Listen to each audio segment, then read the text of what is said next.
का खालसा वाहिगुरू जी की फतेह। TVT4 ਦੇ ਸਾਰੇ ਦਰਸ਼ਕ ਤੇ ਸਰੋਤੇ ਜਿਹੜੇ ਸਾਡੇ ਨਾਲ ਇਸ ਵਕਤ ਨਾਰਥ ਅਮਰੀਕਾ ਦੇ ਵਿੱਚੋਂ ਜੁੜੇ ਹੋਏ ਆ ਜਾਂ ਫਿਰ ਸੋਸ਼ਲ ਮੀਡੀਆ ਦੇ ਰਾਹੀਂ ਦੁਨੀਆ ਭਰ ਦੇ ਵਿੱਚ ਸਾਨੂੰ ਦੇਖ ਰਹੇ ਆ, ਉਹਨਾਂ ਸਾਰਿਆਂ ਦਾ ਮੈਂ ਅਮਰਵੀਰ ਸਿੰਘ ਅੱਜ ਇਸ ਸਪੈਸ਼ਲ ਪ੍ਰੋਗਰਾਮ ਦੇ ਵਿੱਚ ਤੁਹਾਡਾ ਸਾਰਿਆਂ ਦਾ ਸਵਾਗਤ ਕਰਦਾ।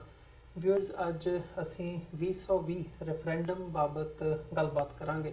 ਆਉਂਦੀ ਕੱਲ ਯਾਨੀ ਕਿ ਸੰਡੇ ਦਿਨ ਐਤਵਾਰ ਨੂੰ ਇੱਥੇ ਨਿਊਯਾਰਕ ਦੇ ਵਿੱਚ ਸਿੱਖਸ ਫॉर ਜਸਟਿਸ ਵੱਲੋਂ ਇੱਕ ਕਾਨਫਰੰਸ ਕੀਤੀ ਜਾ ਰਹੀ ਹੈ ਸਿੱਖ ਰੈਫਰੈਂਡਮ 2020 ਦੇ ਹਵਾਲੇ ਨਾਲ, ਜਿਹੜੀ ਇਹ ਅਵੇਅਰਨੈਸ ਦੀ ਕੈਂਪੇਨ ਹੈਗੀ ਹੈ ਰਾਈਟ ਟੂ ਸੈਲਫ ਡਿਟਰਮੀਨੇਸ਼ਨ ਦੀ, ਸਵੈ ਨਿਰਣੇ ਦੇ ਹੱਕ ਦੀ। ਇਹਦੀ ਸ਼ੁਰੂਆਤ ਸਿੱਖਸ ਫॉर ਜਸਟਿਸ ਵੱਲੋਂ ਸੰਨ 2014 ਦੇ ਵਿੱਚ ਕੀਤੀ ਗਈ ਸੀ ਤੇ ਅੱਜ ਜਦੋਂ ਅਸੀਂ ਗੱਲ ਕਰ ਰਹੇ ਹਾਂ ਬੀਤੇ ਲੰਘੇ ਸਾਲ 12 ਅਗਸਤ ਨੂੰ ਲੰਡਨ ਦੇ ਟ੍ਰਫਾਲਗਰ ਸਕੁਆਇਰ ਦੇ ਵਿੱਚ ਇੱਕ ਵੱਡੀ ਰੈਲੀ ਕਰਕੇ ਐਲਾਨ ਕੀਤਾ ਗਿਆ ਸੀ ਕਿ 2020 ਦੇ ਵਿੱਚ ਨਵੰਬਰ ਦੇ ਵਿੱਚ ਜਿਹੜੀ ਇੱਕ ਨਾਨ ਬਾਈਂਡਿੰਗ ਰੈਫਰੈਂਡਮ ਕਰਵਾਇਆ ਜਾਵੇਗਾ ਸਿੱਖਾਂ ਤੋਂ, ਉਹਨਾਂ ਦੀ ਆਜ਼ਾਦੀ ਦੇ ਬਾਬਤ ਸਵਾਲ ਪੁੱਛਿਆ ਜਾਵੇਗਾ ਕਿ ਕੌਮ ਕੀ ਚਾਹੁੰਦੀ ਹੈ। ਸੋ ਜਿੱਥੇ ਇਹ ਆਪਣੀ ਰਾਈਟ ਟੂ ਸੈਲਫ ਡਿਟਰਮੀਨੇਸ਼ਨ ਦੀ ਇੱਕ ਮੁਹਿੰਮ ਦਾ ਆਗਾਜ਼ ਹੋਇਆ, ਉਹਦੇ ਵਿੱਚ ਅੱਜ ਅਸੀਂ ਕਿਸ ਪੜਾਅ ਦੇ ਉੱਤੇ ਖੜੇ ਹਾਂ ਤੇ ਮੌਜੂਦਾ ਜਿਹੜੇ ਹਾਲਾਤ ਹੈਗੇ ਆ ਉਹ ਕੌਮ ਦੇ ਅੰਦਰੂਨੀ ਹੋਣ, ਭਾਵੇਂ ਉਹ ਸ਼੍ਰੋਮਣੀ ਗੁਰਦੁਆਰਾ ਪ੍ਰਬੰਧਕ ਕਮੇਟੀ ਜਾਂ ਅਦਰਵਾਈਜ਼ ਜਦੋਂ ਅਸੀਂ ਪੰਜਾਬ ਜਾਂ ਭਾਰਤ ਦੀ ਧਰਤੀ ਤੇ ਦੇਖਦੇ ਹਾਂ ਤੇ ਕਿੱਦਾਂ ਦੇ ਹਾਲਾਤ ਬਣੇ ਹੋਏ ਆ ਘੱਟ ਗਿਣਤੀਆਂ ਦੇ ਹਵਾਲੇ ਨਾਲ, ਜਾਂ ਭਾਰਤ ਤੇ ਪਾਕਿਸਤਾਨ ਦੇ ਸਬੰਧਾਂ ਦੀ ਗੱਲ ਹੋਵੇ, ਇਹਨਾਂ ਹਾਲਾਤਾਂ ਨੇ ਇਸ ਮੁਹਿੰਮ ਨੂੰ ਕਿਵੇਂ ਪ੍ਰਭਾਵਿਤ ਕੀਤਾ ਹੈ ਜਾਂ ਸਿੱਖਾਂ ਦੇ ਵਿੱਚ ਇਸ ਵਕਤ ਕਿੰਨੀ ਕੁ ਜਾਗ੍ਰਿਤੀ ਹੈ ਇਸ ਕੈਂਪੇਨ ਦੇ ਰਿਗਾਰਡਿੰਗ, ਜਾਂ ਸਿੱਖ ਕਿੰਨੇ ਕੁ ਤਿਆਰ ਨੇ ਖਾਲਿਸਤਾਨ ਦੇ ਲਈ, ਆਪਣੀ ਆਜ਼ਾਦੀ ਦੇ ਲਈ, ਇਸ ਬਾਬਤ ਅੱਜ ਅਸੀਂ ਗੱਲਬਾਤ ਕਰਾਂਗੇ। ਸੋ ਅੱਜ ਜਿੱਥੇ ਇਹ ਕਾਨਫਰੰਸ ਦੀ ਜਿਵੇਂ ਮੈਂ ਗੱਲ ਕੀਤੀ ਹੈ, ਕੱਲ ਨੂੰ ਜਿਹੜੀ ਹੋਣ ਜਾ ਰਹੀ ਹੈ, ਜਿਹੜੀ Sikhs for justice the team ਹੈ ਉਸ ਦੇ ਤਲਕ ਅੱਜ ਸਾਡੇ ਨਾਲ ਇੱਥੇ ਸਟੂਡੀਓ ਦੇ ਵਿੱਚ ਸਾਡੇ ਨਿਊਯਾਰਕ ਦੇ ਵਿੱਚ ਮੌਜੂਦ ਨੇ। ਸੋ ਮੇਰੇ ਰਾਈਟ ਹੈਂਡ ਸਾਈਡ ਤੇ ਤੁਸੀਂ ਦੇਖ ਸਕਦੇ ਹੋ ਸਰਦਾਰ ਅਵਤਾਰ ਸਿੰਘ ਪੰਨੂ ਜਿਹੜੇ ਕਿ ਕੋਆਰਡੀਨੇਟਰ ਨੇ ਸਿੱਖਸ ਫॉर ਜਸਟਿਸ, ਤੇ ਸੁਖਵਿੰਦਰ ਸਿੰਘ ਠਾਣਾ ਉਹਨਾਂ ਦੇ ਨਾਲ ਬੈਠੇ ਆ, ਸੁਖਵਿੰਦਰ ਸਿੰਘ ਸਿੱਧੂ ਜਿਹੜੇ ਕਿ ਕੈਲੀਫੋਰਨੀਆ ਤੋਂ ਸਪੈਸ਼ਲ ਉਚੇਚੇ ਤੌਰ ਤੇ ਇੱਥੇ ਪਹੁੰਚੇ ਨੇ, ਸਰਦਾਰ ਗੁਰਪਤਵੰਤ ਸਿੰਘ ਪੰਨੂ ਜਿਹੜੇ ਕਿ ਲੀਗਲ ਐਡਵਾਈਜ਼ਰ ਨੇ, doctor Amarjit Singh Khalistan affair centre ਦੇ ਸੰਚਾਲਕ, ਤੇ ਗੁਰਪ੍ਰੀਤ ਸਿੰਘ ਬਾਗੀ ਜਿਹੜੇ ਕਿ ਐਕਟਿਵਿਸਟ ਵਜੋਂ ਸਿੱਖਸ ਫॉर ਜਸਟਿਸ ਦੇ ਨਾਲ ਆਪਣੀ ਸੇਵਾ ਨਿਭਾਉਂਦੇ ਆ। ਸੋ ਇਹ ਅੱਜ ਪੈਨਲ ਹੈਗਾ Sikhs for justice the team ਅੱਜ ਸਾਡੇ ਸਟੂਡੀਓ ਦੇ ਵਿੱਚ ਪਹੁੰਚੀ ਹੈ। ਆਓ ਇਹਨਾਂ ਦੇ ਨਾਲ ਮਿਲ ਕੇ ਅੱਜ ਦੀ ਵਿਚਾਰ ਚਰਚਾ ਦੀ ਸ਼ੁਰੂਆਤ ਕਰਦੇ ਹਾਂ। ਤੁਹਾਡਾ ਸਾਰਿਆਂ ਦਾ ਮੈਂ ਸਵਾਗਤ ਕਰਦਾ ਤੇ ਫਤਿਹ ਵੀ ਅਸੀਂ ਸਾਂਝੀ ਬੁਲਾਈਏ। ਵਾਹਿਗੁਰੂ ਜੀ ਕਾ ਖਾਲਸਾ, ਵਾਹਿਗੁਰੂ ਜੀ ਕੀ ਫਤਿਹ। ਅਵਤਾਰ ਸਿੰਘ ਜੀ, ਮੈਂ ਤੁਹਾਡੇ ਕੋਲੋਂ ਸ਼ੁਰੂ ਕਰਨਾ ਚਾਹੂੰਗਾ ਗੱਲਬਾਤ। ਥੋੜਾ ਜਿਹਾ ਮੈਂ ਕਾਨਫਰੰਸ ਬਾਬਤ ਜਾਣਨਾ ਚਾਹੂੰਗਾ, ਜੇ ਥੋੜ੍ਹੀਆਂ ਜਿਹੀਆਂ ਡਿਟੇਲਸ ਵੀ ਦੇ ਦਿਓ, ਤੇ ਨਾਲ ਜਿੱਥੇ ਐਲਾਨਨਾਮਾ ਹੋਣ ਤੋਂ ਬਾਅਦ ਕਿਵੇਂ ਦਾ ਮਾਹੌਲ ਦੇਖਣ ਨੂੰ ਮਿਲ ਰਿਹਾ। ਸਭ ਤੋਂ ਪਹਿਲਾਂ TV84 ਦੇ ਜਿੰਨੇ ਵੀ ਦਰਸ਼ਕ ਦੂਰ ਨੇੜੇ ਤੋਂ ਦੇਖ ਰਹੇ ਨੇ, ਸਾਰਿਆਂ ਨੂੰ ਵਾਹਿਗੁਰੂ ਜੀ ਕਾ ਖਾਲਸਾ, ਵਾਹਿਗੁਰੂ ਜੀ ਕੀ ਫਤਿਹ।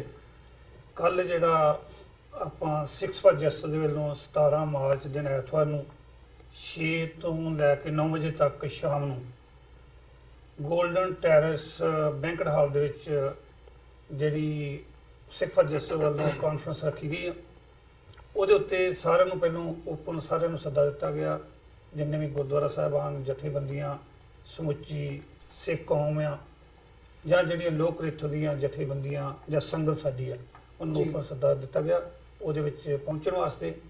ਕਿਉਂਕਿ ਇਹ ਜਿਹੜੀ ਸ਼ੁਰੂਆਤ ਜਿਹੜੀ ਆਪਾਂ ਇੱਥੋਂ ਕੀਤੀ ਹੈ ਨਿਊਯਾਰਕ ਤੋਂ, ਇਹ ਸਮਝਿਆ ਵੀ ਕਿ ਰੈਫਰੈਂਡਮ 2020 ਜਿਹੜਾ ਬਹੁਤ ਲਾਗੇ ਆ ਰਿਹਾ, ਆਪਣੇ ਕੋਲ ਸਿਰ ਤੇ 17-18 ਮਹੀਨੇ ਨੇ, ਇਸ ਕਰਕੇ ਸ਼ੁਰੂਆਤ ਜਿਹੜੀ ਉਹਦੀ ਕੀਤੀ ਗਈ ਆ।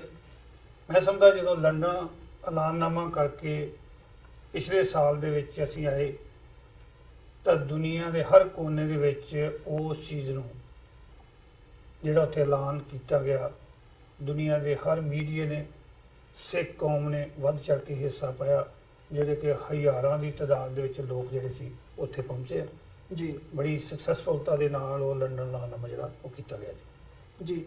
ਗੁਰਪਤਵੰਤ ਸਿੰਘ ਜੀ, ਤੁਹਾਡੇ ਵੱਲ ਆਵਾਂ, ਕੀ ਕਹਿਣਾ ਚਾਹੋਗੇ ਜਿਵੇਂ ਇਹ ਮੁਹਿੰਮ ਹੁਣ ਇੱਕ ਨੈਕਸਟ ਲੈਵਲ ਤੇ ਪਹੁੰਚੀ ਹੈ ਲੰਡਨ ਐਲਾਨਨਾਮੇ ਤੋਂ ਬਾਅਦ, ਜਿੱਥੇ ਭਾਰਤ ਵੱਲੋਂ ਲੰਡਨ ਐਲਾਨਨਾਮੇ ਦਾ ਵਿਰੋਧ ਕੀਤਾ ਗਿਆ, ਉੱਥੋਂ ਦੀ ਬਰਤਾਨੀਆ ਦੀ ਸਰਕਾਰ ਨੂੰ ਡਿਮਾਰਸ਼ੇ ਲੀਗਲੀ ਜਿਹੜੇ ਹੈਗੇ ਅਫੀਸ਼ੀਅਲ ਤੌਰ ਤੇ ਪ੍ਰੋਟੈਸਟ ਕੀਤਾ ਗਿਆ, ਇਹਨੂੰ ਰੋਕਣ ਦੀਆਂ ਵੀ ਕੋਸ਼ਿਸ਼ਾਂ ਹੋਈਆਂ, ਫਿਰ ਬਰਾਬਰ ਰੈਲੀ ਕਰਨ ਦਾ ਵੀ ਰੁਝਾਨ ਦੇਖਣ ਨੂੰ ਮਿਲਿਆ। ਸੋ ਓਵਰਆਲ ਜਦੋਂ ਤੁਸੀਂ ਸੰਗਤਾਂ ਦੇ ਵਿੱਚ ਜਾਂਦੇ ਹੋ ਜਿੱਥੇ ਆਜ਼ਾਦੀ ਦੀ ਗੱਲ ਹੈਗੀ ਹੈ, ਰੈਫਰੈਂਡਮ ਦੀ ਵੀ ਆਵਾਜ਼ ਉੱਠਦੀ ਹੈ, ਕਿਵੇਂ ਦਾ ਮਾਹੌਲ ਦੇਖਣ ਨੂੰ ਮਿਲ ਰਿਹਾ ਹੈ ਇਸ ਵਕਤ? ਦੇਖੋ, ਜਦੋਂ ਦਾ ਜੂਨ 84 ਦਾ ਹਮਲਾ ਹੋਇਆ ਦਰਬਾਰ ਸਾਹਿਬ ਦੇ ਉੱਤੇ, ਔਰ ਇਸ ਵਾਰੀ ਉਹਦਾ 35ਵਾਂ ਵਰ੍ਹਾ ਆ ਗਿਆ ਜੀ, ਲਾਈਨ ਤਾਂ ਜਿਹੜੀ ਹੈ ਸਿੱਖ ਕੌਮ ਦੀ ਪੰਜਾਬ ਦੀ ਆਜ਼ਾਦੀ ਦੀ ਉਦਣ ਖਿੱਚੀ ਗਈ ਸੀ। ਇੱਕ ਪਾਸੇ ਸਿੱਖ ਕੌਮ ਤੇ ਦੂਜੇ ਪਾਸੇ ਭਾਰਤੀ ਦਹਿਸ਼ਤਗਰਦ ਹੁਕੂਮਤ। ਔਰ ਉਸ ਤੋਂ ਬਾਅਦ ਜਿਹੜਾ ਇੱਕ ਲੰਬਾ ਸਮਾਂ ਸਿੱਖ ਕੌਮ ਨੇ ਆਪਣਾ ਸੰਘਰਸ਼ ਲੜਿਆ ਹਥਿਆਰਬੰਦ, ਔਰ ਲੱਖ ਡੇਢ ਲੱਖ ਸਿੰਘ ਸਿੰਘਣੀਆਂ ਨੇ ਸ਼ਹਾਦਤਾਂ ਦਿੱਤੀਆਂ।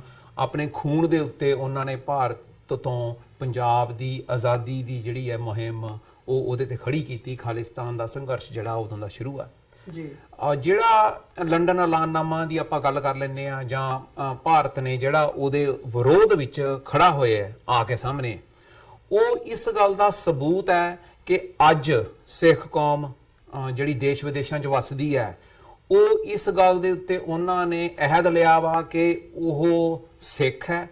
ਉਹਨਾਂ ਨੇ ਖਾਲਿਸਤਾਨ ਦੇ ਸੰਘਰਸ਼ ਲਈ ਜਿਹੜੇ ਕੌਮ ਨੇ ਆਪਣੀਆਂ ਸ਼ਹਾਦਤਾਂ ਦਿੱਤੀਆਂ, ਉਹਦਾ ਅਗੜਾ ਪੜਾ ਜਿਹੜਾ ਹੈ ਉਹਦੇ ਤੇ ਉਹਨਾਂ ਨੇ ਵਚਨਬੱਧਤਾ ਦਿਖਾਈ ਹੈ ਜੀ। ਔਰ ਇਹ ਗੱਲ ਦਾ ਐਲਾਨਨਾਮਾ ਅਸੀਂ ਲੰਡਨ 'ਚ ਕੀਤਾ ਕਿ ਨਵੰਬਰ 2020 ਦੇ ਵਿੱਚ, ਜਿਹਨੂੰ ਆਪਾਂ ਨਾਨ ਬਾਈਂਡਿੰਗ ਅਨਅਫੀਸ਼ੀਅਲ ਗੈਰ ਸਰਕਾਰੀ ਇੱਕ ਜਿਹੜਾ ਰੈਫਰੈਂਡਮ ਹੈ ਉਹ ਕਰਵਾਉਣਾ ਹੈ, ਔਰ ਉਹ ਰੈਫਰੈਂਡਮ ਕਰਵਾ ਕੇ ਉਸ ਪਰਸੈਂਟੇਜ ਨੂੰ ਯੂਨਾਈਟਿਡ ਨੇਸ਼ਨਸ ਦੇ ਸਾਹਮਣੇ ਆਪਾਂ ਆਪਣਾ ਕਲੇਮ ਲੈ ਕੇ ਜਾਣਾ। ਜੀ ਬਿਲਕੁਲ। ਤੇ ਜਿਹੜੀ ਵਿਰੋਧਤਾ ਹੁੰਦੀ ਹੈ ਜਿਵੇਂ ਭਾਰਤ ਸਰਕਾਰ ਵੱਲੋਂ ਇਸ ਵਕਤ ਵੀ ਖਾਸ ਤੌਰ ਤੇ ਜਿਹੜਾ ਮੌਜੂਦਾ ਹਾਲਾਤ ਬਣੇ ਹੋਏ ਨੇ ਉਹ ਕਰਤਾਰਪੁਰ ਕੋਰੀਡੋਰ ਦੇ ਹਵਾਲੇ ਨਾਲ ਹੋਣ ਜਾਂ ਭਾਰਤ ਪਾਕਿਸਤਾਨ ਦੇ ਸਬੰਧਾਂ ਨਾਲ ਹੋਣ, ਉਹ ਭਾਵੇਂ ਪੰਜਾਬ ਦੇ ਵਿੱਚ ਜਿਹੜੇ ਮੌਜੂਦਾ ਹੁਕੂਮਤ ਹੈਗੀ ਹੈ ਜਾਂ ਕੇਂਦਰ ਦੇ ਵਿੱਚ ਹੋਵੇ, ਉਹਨਾਂ ਵੱਲੋਂ ਇਹ ਜਿਹੜੀ ਸਾਰੀ ਮੁਹਿੰਮ ਹੈ ਇਹਨੂੰ ਪਾਕਿਸਤਾਨ ਦੇ ਖਾਤੇ ਵਿੱਚ ਪਾਇਆ ਜਾਂਦਾ ਹੈ, ISI ਦੇ ਖਾਤੇ ਵਿੱਚ ਪਾਇਆ ਜਾਂਦਾ ਹੈ, ਤੇ ਫਿਰ ਜਿਹੜੀ ਅੱਗੇ ਇਹ ਤੋਂ ਵੀ ਅੱਗੇ ਜਾਂਦਾ ਟੈਰਰਿਜ਼ਮ ਦੇ ਨਾਲ ਜੋੜਿਆ ਜਾਂਦਾ। ਉਹਦੇ ਬਾਬਤ ਤੁਸੀਂ ਕੀ ਕਹਿਣਾ ਚਾਹੋਗੇ? ਦੇਖੋ, ਸਾਰੀਆਂ ਗੱਲਾਂ ਜਿਹੜੀਆਂ ਇਸ ਵਕਤ ਭਾਰਤੀ ਹੁਕੂਮਤ ਕਰ ਰਹੀ ਹੈ ਉਹ ਬੇਸਿਕਲੀ ਬੇਬੁਨਿਆਦੀ ਹੈ। ਪਹਿਲੀ ਗੱਲ ਹੈ ਕਿ ਜਦੋਂ 1947 ਹੋਇਆ ਔਰ ਉਸ ਤੋਂ 1849 ਤੱਕ ਜਿਹੜਾ ਹੈ ਪੰਜਾਬ ਇੱਕ ਆਜ਼ਾਦ ਮੁਲਕ ਸੀ। 1947 ਦੇ ਵਿੱਚ ਹੀ ਇਹ ਆਜ਼ਾਦ ਮੁਲਕ ਹੋ ਜਾਣਾ ਚਾਹੀਦਾ ਸੀ। ਪਰ ਜੂਨ 84 ਤੋਂ ਜਿੱਦਾਂ ਮੈਂ ਗੱਲ ਦੱਸੀ ਹੈ, ਔਰ ਜਿਹੜੀ ਅੱਜ ਭਾਰਤ ਦੁਨੀਆ ਭਰ ਦੇ ਵਿੱਚ ਵਿਰੋਧ ਕਰਦਾ ਹੈ ਕਿ ਇਹ ਰੈਫਰੈਂਡਮ ਦੀ ਕੈਂਪੇਨ 2020 ਦੇ ਵਿੱਚ ਜਿਹੜੀ ਹੈ ਉਹ ਨਹੀਂ ਹੋਣੀ ਚਾਹੀਦੀ, ਜਾਂ ਇਹ ਚੰਦ ਲੋਕ ਜਿਹੜੇ ਆ ਉਹ ਬਾਹਰ ਬੈਠੇ ਕਰਦੇ ਆ। ਤੁਸੀਂ ਇਸ ਨੂੰ ਇਸ ਹਿਸਾਬ ਨਾਲ ਵੇਖੋ, ਜੇ ਚੰਦ ਲੋਕ ਕਰਦੇ ਆ ਤੇ ਭਾਰਤ ਆਪਣੇ ਆਪ ਨੂੰ ਲੋਕਤੰਤਰਕ ਦੇਸ਼ ਮੰਨਦਾ, ਡੈਮੋਕ੍ਰੈਟਿਕ ਮੰਨਦਾ, ਤੇ ਫਿਰ ਵੋਟਾਂ ਪਵਾ ਕੇ ਇਸ ਮਸਲੇ ਨੂੰ ਇੱਕ ਪਾਸੇ ਕਿਉਂ ਨਹੀਂ ਲਾ ਦਿੰਦੇ?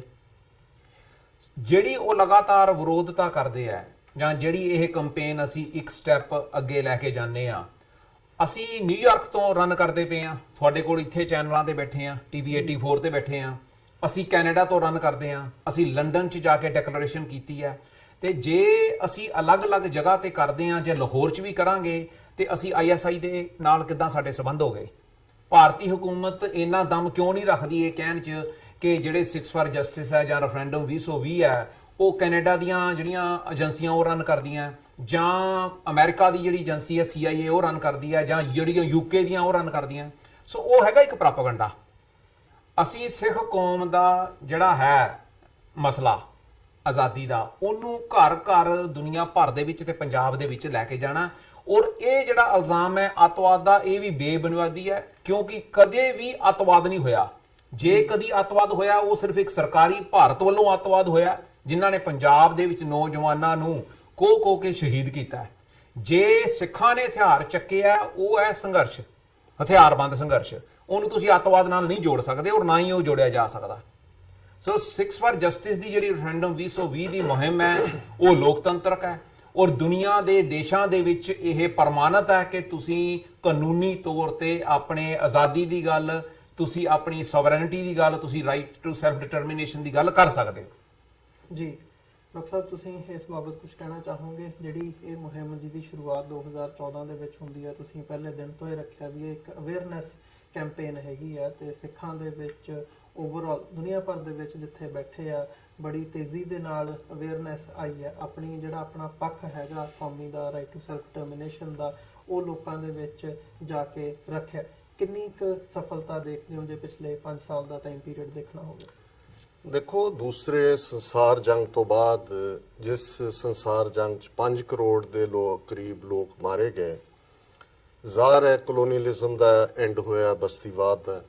ਬਹੁਤ ਸਾਰਾ ਏਸ਼ੀਆ, ਅਫਰੀਕਾ, ਸਾਊਥ ਅਮਰੀਕਾ, ਇਹ ਸਾਰੇ ਕਲੋਨੀਅਲ ਰੂਲਰਸ ਦੇ ਅਧੀਨ ਸੀ। ਯੂਨਾਈਟਿਡ ਨੇਸ਼ਨਸ ਬੇਸ਼ੱਕ ਪਹਿਲਾਂ ਲੀਗ ਆਫ ਨੇਸ਼ਨਸ ਐਗਜ਼ਿਸਟ ਕਰਦੀ ਸੀ, 1945 ਚ ਸੈਕੰਡ ਵਰਲਡ ਵਾਰ ਖਤਮ ਹੁੰਦੇ। ਉਸ ਤੋਂ ਬਾਅਦ 10 ਦਸੰਬਰ 1948 ਨੂੰ ਸੈਨ ਫਰਾਂਸਿਸਕੋ ਦੇ ਵਿੱਚ 50 ਦੇਸ਼ਾਂ ਦੇ ਨੁਮਾਇੰਦੇ ਇਕੱਠੇ ਹੁੰਦੇ ਨੇ ਤੇ ਯੂਨਾਈਟਿਡ ਨੇਸ਼ਨਸ ਹੋਂਦ ਦੇ ਵਿੱਚ ਆਉਂਦੀ ਹੈ ਜੀ। ਯੂਨਾਈਟਿਡ ਨੇਸ਼ਨਸ ਦਾ ਇੱਕ ਚਾਰਟਰ ਆਫ ਹਿਊਮਨ ਰਾਈਟਸ ਵੀ ਐਲਾਨਿਆ ਜਾਂਦਾ ਹੈ। ਔਰ ਜਿਹੜਾ ਵੀ ਜਦੋਂ ਅੱਜ ਅਸੀਂ ਇੰਟਰਨੈਸ਼ਨਲ ਲਾਅ ਦੀ ਗੱਲ ਕਰਦੇ ਹਾਂ ਜਾਂ ਸਿੱਖਾਂ ਦੀ ਆਜ਼ਾਦੀ, ਜਿਸ ਨੂੰ ਰੈਫਰੈਂਡਮ 2020 ਦੇ ਰੂਪ 'ਚ ਸਿੱਖਾਂ ਦੇ ਕੋਲ ਉਸੇ ਇੰਟਰਨੈਸ਼ਨਲ ਲਾਅ ਦੇ ਥੱਲੇ, ਉਸੇ UN ਚਾਰਟਰ ਦੇ ਥੱਲੇ ਹੱਕ ਹੈ ਕਿ ਉਹ ਆਪਣੀ ਕਿਸਮਤ ਡਿਸਾਈਡ ਕਰਨ ਕਿ ਉਹ ਕੀ ਚਾਹੁੰਦੇ ਨੇ। ਜ਼ਾਹਰ ਹੈ ਹਕੀਕਤਨ ਬੇਸ਼ੱਕ ਡੀ ਫੈਕਟੋ 1947 ਚ ਅਸੀਂ ਭਾਰਤ ਦੇ ਨਕਸ਼ੇ 'ਚ ਕੈਦ ਹੋਏ, ਪਰ ਡੀ ਜਿਊਰਿਸ ਅਸੀਂ ਭਾਰਤ ਦਾ ਹਿੱਸਾ ਨਹੀਂ ਹੈ, ਕਿਉਂਕਿ ਜਿਹੜੇ 2 ਸਿੱਖ ਨੁਮਾਇੰਦੇ ਕਨਸਟੀਟਿਊਐਂਟ ਅਸੈਂਬਲੀ ਦੇ ਵਿੱਚ ਸਨ, ਉਹਨਾਂ ਨੇ ਖਲੋ ਕੇ ਕਿਹਾ ਸੀ ਕਿ this is betrayal of the Sikhs, this is betrayal of the promises made to the Sikhs, we reject this constitution। ਸੋ ਸਾਡੀ ਸਟਰਗਲ ਤਾਂ ਕਿਉਂਕਿ 47 ਚ ਅਸੀਂ ਤੀਸਰੀ ਧਿਰ ਸਾਂ, ਇੰਡੀਅਨ ਨੈਸ਼ਨਲ ਕਾਂਗਰਸ ਨੂੰ ਗਾਂਧੀ ਨਹਿਰੂ ਰਿਪਰੈਜ਼ੈਂਟ ਕਰਦੇ ਸੀ, ਮੁਸਲਿਮ ਲੀਗ ਨੂੰ ਕਾਇਦੇ ਆਜ਼ਮ ਮੁਹੰਮਦ ਅਲੀ ਜਿਨ੍ਹਾਂ ਰਿਪਰੈਜ਼ੈਂਟ ਕਰਦੇ ਸੀ। ਸੋ ਸਿੱਖਾਂ ਨੂੰ ਜਿਹੜੇ ਸਿੱਖ ਨੁਮਾਇੰਦੇ ਉਹ ਸਮੇਂ ਦੇ ਹਾਣ ਦੇ ਨਹੀਂ ਸਨ, ਕਮ ਅਕਲੀ ਕਹੋ, ਅਹਿਮ ਕਾਨਾ ਪਾਰਟ ਕਹੋ, ਉਹਦੇ ਲਈ ਕੋਈ ਵੀ ਲਫ਼ਜ਼ ਇਸਤੇਮਾਲ ਕੀਤਾ ਜਾ ਸਕਦਾ, ਪਰ ਇਹ ਇਸ ਗੱਲ ਨੂੰ ਝੁਠਲਾਉਂਦਾ ਨਹੀਂ ਹੈ ਕਿ ਅਸੀਂ ਤੀਸਰੀ ਧਿਰ ਸੀ। ਸਾਡੇ ਨੁਮਾਇੰਦਿਆਂ ਨੂੰ ਰਾਉਂਡ ਟੇਬਲ ਕਾਨਫਰੰਸਿਸ 'ਚ ਸੱਦਿਆ ਗਿਆ ਸੀ। ਉਸ ਤੋਂ ਪਹਿਲਾਂ ਜਿਹੜਾ ਭਾਰਤ ਦੇ ਵਿੱਚ ਚੋਣ ਸਿਸਟਮ ਸੀ, ਉਹਦੇ 'ਚ ਸਿੱਖਾਂ ਦਾ ਸੈਪਰੇਟ ਇਲੈਕਟੋਰੇਟ ਸੀ, ਸਿੱਖ ਨੁਮਾਇੰਦੇ ਆਪਣੇ ਨੁਮਾਇੰਦੇ ਚੁਣਦੇ ਸੀ। ਸੋ ਜਿਹੜਾ 47 ਦੇ ਵਿੱਚ ਅਸੀਂ ਜ਼ਬਰਦਸਤੀ ਕੈਪਚਰ ਹੋ ਗਏ ਇਹਨਾਂ ਦੇ ਨਕਸ਼ੇ ਦੇ ਵਿੱਚ, ਜਿਵੇਂ ਗੁਰਬਤਵੰਤ ਸਿੰਘ ਹੋਰਾਂ ਨੇ ਕਿਹਾ ਕਿ ਜੂਨ 84 ਜਿਹੜਾ ਉਹ ਇੰਡੀਅਨ ਸਟੇਟ ਔਰ ਸਿੱਖਾਂ ਦੇ ਸਬੰਧਾਂ ਦੇ ਵਿੱਚ ਫਾਈਨਲ ਵਾਟਰਸ਼ੈਡ ਸੀ। 47 ਤੋਂ 84 ਤੱਕ ਥਰੂ ਆਲ ਪੋਸੀਬਲ ਮੀਨਸ, ਜਿਹਨੂੰ ਅਸੀਂ UN ਦੇ ਚਾਰਟਰ 'ਚ ਵੀ ਇਹ ਪੜ੍ਹਦੇ ਹਾਂ ਕਿ ਭਾਈ if a man is not to be compelled as a last resort to rebellion, his human rights must be protected by the rule of the law. ਇਹ ਪ੍ਰੀਐਂਬਲ ਹੈ UN ਚਾਰਟਰ ਦਾ। ਸੋ ਜੂਨ 84 ਤੋਂ ਬਾਅਦ ਜ਼ਾਹਰ ਹੈ ਕਿ ਲਾਈਨਾਂ ਖਿੱਚੀਆਂ ਗਈਆਂ, ਸਿੱਖ ਕੌਮ ਆਪਣੀ ਆਜ਼ਾਦੀ ਦੇ ਰਸਤੇ ਤੇ ਬਾਕੀ ਸਭ ਕੁਝ ਛੱਡ ਕੇ ਨਿਕਲੀ। ਸਾਡੀ ਜਿਹੜੀ ਹੈ ਕੁਰਬਾਨੀ 1.5 ਲੱਖ ਤੋਂ ਜ਼ਿਆਦਾ ਦਸ਼ਮੇਸ਼ ਪਿਤਾ ਦੇ ਸਪੁੱਤਰ ਸਪੁੱਤਰੀਆਂ ਨੇ ਆਪਣੇ ਸਰੀਰਾਂ ਦੇ ਨਜ਼ਰਾਨੇ ਭੇਟ ਕੀਤੇ। ਔਰ ਅੱਜ ਅਸੀਂ 34-35 ਸਾਲ ਬਾਅਦ ਜਿੱਥੇ ਖੜੇ, ਉਸ ਦੁਨੀਆ ਦੇ ਵਿੱਚ ਜ਼ਾਹਰ ਹੈ ਕਿ ਅੱਜ ਜਦੋਂ ਇੰਟਰਨੈਸ਼ਨਲ ਲਾਅ ਦੀ ਗੱਲ ਹੁੰਦੀ ਹੈ, ਅੱਜ ਜਦੋਂ ਦੁਨੀਆ ਦੇ ਵਿੱਚ ਇੱਕ ਪੀਸ ਔਰ ਸਟੇਬਿਲਿਟੀ ਦੀ ਗੱਲ ਹੁੰਦੀ ਹੈ, ਸਾਊਥ ਏਸ਼ੀਆ ਇਸ ਵੇਲੇ ਦੁਨੀਆ ਦਾ ਸਭ ਤੋਂ ਖਤਰਨਾਕ, ਜਿਹਨੂੰ ਪ੍ਰੈਜ਼ੀਡੈਂਟ ਕਲਿੰਟਨ ਨੇ ਵੀ ਫਲੈਸ਼ ਪੁਆਇੰਟ ਕਿਹਾ ਸੀ, ਹੁਣ ਵੀ ਜਦੋਂ ਕਿ ਇਹ tensions India Pakistan Pulwama attack ਤੋਂ ਬਾਅਦ ਹੋਈਆਂ, ਉਹਨੂੰ ਫਲੈਸ਼ ਪੁਆਇੰਟ ਕਿਹਾ ਗਿਆ ਬਾਰ-ਬਾਰ। ਤੁਸੀਂ ਇੰਟਰਨੈਸ਼ਨਲ ਮੀਡੀਆ ਚੁੱਕ ਕੇ ਦੇਖੋ, ਪਹਿਲੀ ਵਾਰ ਇਹਨਾਂ ਨੂੰ ਇੰਟਰਨੈਸ਼ਨਲ ਪਾਵਰਸ ਨੂੰ ਵੀ ਲੱਗਿਆ ਕਿ ਵੀ ਜੇ ਕਿਤੇ ਨਿਊਕਲੀਅਰ ਵਾਰ ਦੀਆਂ ਪੋਸੀਬਿਲਿਟੀਜ਼ ਨੇ ਤੇ ਉਹ ਖਿੱਤਾ ਹੈ, ਤੇ ਹੁਣ ਉਸ ਖਿੱਤੇ ਦਾ ਨਕਸ਼ਾ ਚੁੱਕ ਲਓ। ਇੱਕ ਪਾਸੇ ਨਿਊਕਲੀਅਰ ਪਾਵਰ ਇੰਡੀਆ ਹੈ, ਇੱਕ ਪਾਸੇ ਪਾਕਿਸਤਾਨ ਹੈ, ਦੂਸਰੇ ਪਾਸੇ ਚਾਈਨਾ ਹੈ। ਸਾਡਾ ਹੋਮਲੈਂਡ ਸੈਂਡਵਿਚ ਹੈ ਇਹਨਾਂ ਦੇ ਵਿਚਾਲੇ। ਕੋਈ ਵੀ ਜਿਹੜਾ ਟਕਰਾਅ ਇਹਨਾਂ ਦੋਨਾਂ ਪਾਵਰਸ ਦੇ ਵਿੱਚ ਹੈ ਉਹ ਰਵਾਇਤੀ ਹਥਿਆਰਾਂ ਨਾਲ ਨਹੀਂ ਰਹੇਗਾ, ਨਿਊਕਲੀਅਰ ਚੈਂਡ ਹੋਏਗਾ। ਸੋ ਜ਼ਾਹਰ ਹੈ ਅਸੀਂ ਸੋਲੂਸ਼ਨ ਦੀ ਗੱਲ ਕਰ ਰਹੇ ਹਾਂ। ਜਦੋਂ ਰੈਫਰੈਂਡਮ 2020 ਰਾਹੀਂ ਸਿੱਖ ਕੌਮ ਦੀ ਆਜ਼ਾਦੀ ਦੀ ਗੱਲ ਹੁੰਦੀ ਹੈ, ਅਸੀਂ ਸਮਝਦੇ ਹਾਂ ਕਿ ਬਫਰ ਸਟੇਟ ਖਾਲਿਸਤਾਨ, ਦਰਿਆਏ ਜਮਨਾ ਤੋਂ ਵਾਘਾ ਤੱਕ, ਜਿਹੜਾ ਇਹਨਾਂ ਦੋਨਾਂ ਹੀ ਜਿਨ੍ਹਾਂ ਦੀ 1000 ਸਾਲ ਦੀ ਹਿਸਟਰੀ ਹੈ ਰਾਈਵਲਰੀ ਦੀ, ਦੋਨਾਂ ਦੇ ਥਾਟਸ ਦੀ, ਉਹਨਾਂ ਦੇ ਵਿਚਾਲੇ ਸਾਡਾ ਕਿਸੇ ਨਾਲ ਕੋਈ ਪ੍ਰੋਬਲਮ ਨਹੀਂ ਹੈ। ਅਸੀਂ ਗੁਰੂ ਨਾਨਕ ਸਾਹਿਬ ਦਾ ਸਿਧਾਂਤ, ਔਰ ਮੈਂ ਸਮਝਦਾ ਵੀ ਇਹਨੂੰ ਇੱਕ ਮਿਸਟਿਕ ਮੈਂ ਕਲਾ ਕਵਾਂਗਾ ਅਕਾਲ ਪੁਰਖ ਦੀ, ਕਿ ਕਰਤਾਰਪੁਰ ਲਾਂਘੇ ਦੀ ਗੱਲ ਤੁਰਦੀ ਹੈ। ਬਾਬਾ ਨਾਨਕ ਕਰਤਾਰਪੁਰ, ਡੇਰਾ ਬਾਬਾ ਨਾਨਕ ਔਰ ਉੱਥੇ ਬੈਠੇ ਨੇ ਜਿਹੜੇ ਦੋਨਾਂ ਦੇਸ਼ਾਂ ਦੀ ਸਰਹੱਦ ਹੈ। ਜੇ ਇਹੀ ਸਰਹੱਦ ਤੁਸੀਂ ਰਾਜਸਥਾਨ ਔਰ ਕ੍ਰਾਸ ਕਰਕੇ ਗੁਜਰਾਤ ਤੱਕ ਜਾਓ ਤੇ ਲਖਪਤ ਦੇ ਵਿੱਚ ਸਮੁੰਦਰ ਦੇ ਵਿੱਚ ਉਹ ਥਾਂ ਹੈ ਜਿਹੜਾ ਗੁਰਦੁਆਰਾ ਭਾਰਤੀ ਫੌਜ ਦੇ ਕੋਲ ਹੈ, ਜਿੱਥੇ ਗੁਰੂ ਨਾਨਕ ਸਾਹਿਬ ਗਏ ਨੇ। ਸੋ ਲਾਈਨਸ ਡਰਾ ਕੀਤੀਆਂ ਹੋਈਆਂ। ਅਸੀਂ ਇਹ ਸਮਝਦੇ ਹਾਂ ਕਿ ਅਸੀਂ ਪੀਸਫੁਲ ਤਰੀਕੇ ਨਾਲ UN ਚਾਰਟਰ ਦੇ ਥੱਲੇ ਆਪਣੇ ਹੱਕ ਨੂੰ ਅਵੇਲ ਕਰਨਾ ਚਾਹੁੰਦੇ ਹਾਂ, ਪਰ ਉਹ ਦੁਸ਼ਮਣ ਸਾਡਾ ਜਿਹੜਾ ਇੰਨੇ ਜ਼ੁਲਮ ਦੇ ਉਹਨੇ ਕੀਤੇ ਨੇ, ਜਿੰਨੇ ਸਿੱਖ ਇਹਨਾਂ ਨੇ 47 ਤੋਂ 84 ਤੱਕ ਔਰ 84 ਤੋਂ ਹੁਣ ਤੱਕ ਮਾਰੇ ਨੇ, ਇੰਨੇ ਤਾਂ ਸਾਰੀ 18ਵੀਂ ਸਦੀ 'ਚ ਅਸੀਂ ਮੁਗਲ ਸਾਮਰਾਜ ਜਾਂ ਦਰਾ ਖੈਬਰ ਪਾਰ ਦੇ ਜਿਹੜੇ ਹਮਲਾਵਰ ਸੀ ਉਹਨਾਂ ਨਾਲ ਲੜਦੇ ਨਹੀਂ ਮਾਰੇ ਗਏ ਜਿੰਨੇ ਇਹਨਾਂ ਨੇ ਮਾਰੇ ਨੇ। ਫਿਰ ਝੂਠ ਦੇ ਮਾਸਟਰ ਨੇ, ਜਿਵੇਂ ਇਹਨਾਂ ਨੇ ਲੰਡਨ ਡੈਕਲੇਰੇਸ਼ਨ ਦੀ ਵਿਰੋਧਤਾ ਕੀਤੀ, ਔਰ ਅੱਜ ਵੀ ਜਦੋਂ ਅਸੀਂ ਮੀਡੀਆ 'ਚ ਦੇਖਦੇ ਹਾਂ ਕਿ ਇੰਡੀਅਨ ਗਵਰਨਮੈਂਟ ਦੀਆਂ ਸਰਕਾਰੀ ਏਜੰਸੀਜ਼ ਉਹਨਾਂ ਦੇ ਗਵਰਨਮੈਂਟ ਫੋਰਨ ਅਫੇਅਰਸ ਦੀਆਂ ਸਟੇਟਮੈਂਟਸ ਦੇ ਰਹੀਆਂ ਨੇ, ਇੰਗਲੈਂਡ ਕੈਨੇਡਾ ਅਮਰੀਕਾ ਸਰਕਾਰਾਂ ਨੂੰ ਕਿਹਾ ਜਾ ਰਿਹਾ ਜੀ ਇਹ ਰੈਫਰੈਂਡਮ 2020 ਵਾਲਿਆਂ ਨੂੰ ਰੋਕੋ, ਇਹ ਜਿਹੜਾ ਇਹ ਇੰਡੀਆ ਦੀ ਸੋਵਰਨਿਟੀ ਤੋੜਨਾ ਚਾਹੁੰਦੇ ਨੇ। ਜੇ ਤੁਹਾਡੀ ਸੋਵਰਨਿਟੀ ਤੁਸੀਂ ਇੰਟਰਨੈਸ਼ਨਲ ਬਾਰਡਰ ਕ੍ਰਾਸ ਕਰੋ, ਸੋਵਰਨਿਟੀ ਪਾਕਿਸਤਾਨ ਦੀ ਵਾਇਓਲੇਟ ਕਰੋ, ਬਾਲਾਕੋਟ 'ਚੋਂ ਡਰਾਮਾ ਕਰੋ, ਉਹ ਤੁਹਾਡਾ ਜਸਟੀਫਿਕੇਸ਼ਨ ਹੈ, ਤੁਸੀਂ ਇੰਟਰਨੈਸ਼ਨਲ ਲਾਅ ਵਾਇਓਲੇਟ ਕਰ ਰਹੇ ਹੋ। ਸਾਡੀ ਜਿਹੜੀ ਮੰਗ ਹੈ ਸਿੱਖ ਕੌਮ ਦੀ, 30 ਮਿਲੀਅਨ ਸਿੱਖ ਨੇਸ਼ਨ ਦੀ, ਉਹ well within the ambit of international law ਹੈ, well within the ambit of UN charter of human rights ਹੈ। ਔਰ ਜਿਹੜੇ criteria over a period of time persecuted communities ਦੇ ਲਈ ਉਹਨਾਂ ਦੀ ਆਜ਼ਾਦੀ ਦੇ ਨਿਕਲੇ, ਅਸੀਂ ਉਹ ਸਾਰੇ ਹੀ ਕ੍ਰਾਈਟੇਰੀਆ ਫੁੱਲਫਿਲ ਕਰਦੇ ਹਾਂ। ਅਸੀਂ ਇਹਨਾਂ ਨੂੰ ਇਨਵਾਈਟ ਕਰਦੇ ਹਾਂ, ਇਹਨਾਂ ਦਾ ਕੋਈ ਵੀ, ਇਹਨਾਂ ਦੇ ਐਂਬੈਸਡਰ, ਕੋਈ ਦੁਨੀਆ ਦਾ ਨੁਮਾਇੰਦਾ ਕਿਸੇ ਪਲੇਟਫਾਰਮ ਦੇ ਉੱਤੇ ਪਬਲਿਕਲੀ ਆ ਕੇ ਡਿਬੇਟ ਕਰ ਲੇ ਕਿ ਸਾਡਾ ਕੇਸ ਕੀ ਹੈ। ਹਾਂ, ਜੇ ਨੈਗੇਟਿਵ ਪ੍ਰੋਪੇਗੈਂਡੇ ਨਾਲ ਜਿਹੜਾ ਉਹ ਜੇ ਜਸਟਿਨ ਟਰੂਡੋ ਜਾਂਦੇ ਨੇ, ਉਹਨਾਂ ਦੇ ਸਾਰੇ ਉਸ ਵਿਜ਼ਿਟ ਨੂੰ ਨੈਗੇਟ ਕੀਤਾ ਜਾਂਦਾ ਹੈ। ਜੇ ਅੱਜ ਸਿੱਖ ਜਿਹੜੇ ਨੇ ਉਹ ਕਸ਼ਮੀਰੀਆਂ ਦੀ ਮਦਦ ਦੇ ਲਈ ਨਿਕਲਦੇ ਨੇ, ਸਿੱਖਾਂ ਦਾ ਬਿਰਧ ਹੈ। ਨਿਊਜ਼ੀਲੈਂਡ ਦੀ ਟ੍ਰੈਜੇਡੀ ਕੱਲ ਵਾਪਰੀ ਹੈ, ਸਾਡਾ ਦਿਲ ਦੁਖਦਾ ਹੈ। ਔਰ ਅੱਜ ਮੈਂ ਦੇਖ ਰਿਹਾ ਸੀ ਵੀ ਸਭ ਤੋਂ ਪਹਿਲਾਂ ਸਿੱਖਾਂ ਨੇ ਆਫਰ ਕੀਤਾ ਬਾਈ 49 ਡੈਥਸ ਨੇ, ਮੁਸਲਮਾਨ ਆਰਗੇਨਾਈਜੇਸ਼ਨ ਉਹਨਾਂ ਨੇ ਕਿਹਾ ਵੀ ਉਹਨਾਂ ਨੂੰ ਨਵਾਉਣਾ ਹੈ, ਧਵਾਣਾ ਹੈ, ਬਰੀਅਲ, ਔਰ ਦੂਸਰੇ ਨੇ ਲੰਗਰ ਲਾਏ ਹੋਏ ਨੇ ਸਿੱਖਾਂ ਨੇ ਜਾ ਕੇ। ਔਰ ਇਹਨਾਂ ਦੇ ਤੁਸੀਂ ਹਿੰਦੂ ਤਵੀਆਂ ਦੇ ਵੈਬਸਾਈਟਸ ਤੇ ਜਾ ਕੇ ਦੇਖ ਲਓ, ਰੀਜੋਇਸ ਕਰ ਰਹੇ ਨੇ ਕਿ ਜੀ ਇਹ ਬਿਲਕੁਲ ਆਤੰਕਵਾਦੀ ਨੇ। ਦੂਜੇ ਨੇ ਉਹ ਰੈਂਟਾ ਸਿੱਖ ਮਨਜਿੰਦਰ ਸਿਰਸੇ ਵਰਗੇ ਜਿਹੜਾ ਹੁਣ ਭਾਵੇਂ ਨੱਕ ਰਗੜ ਰਿਹਾ, ਇਹ ਵੀ ਉਹਨਾਂ ਦੇ ਢਹਿ ਚੜੇ ਹੋਏ ਨੇ। ਕੈਪਟਨ ਅਮਰਿੰਦਰ, ਬਾਦਲ ਲਾਣਾ, ਇਹ ਸਾਰੇ ਰੈਂਟਾ ਸਿੱਖ ਨੇ।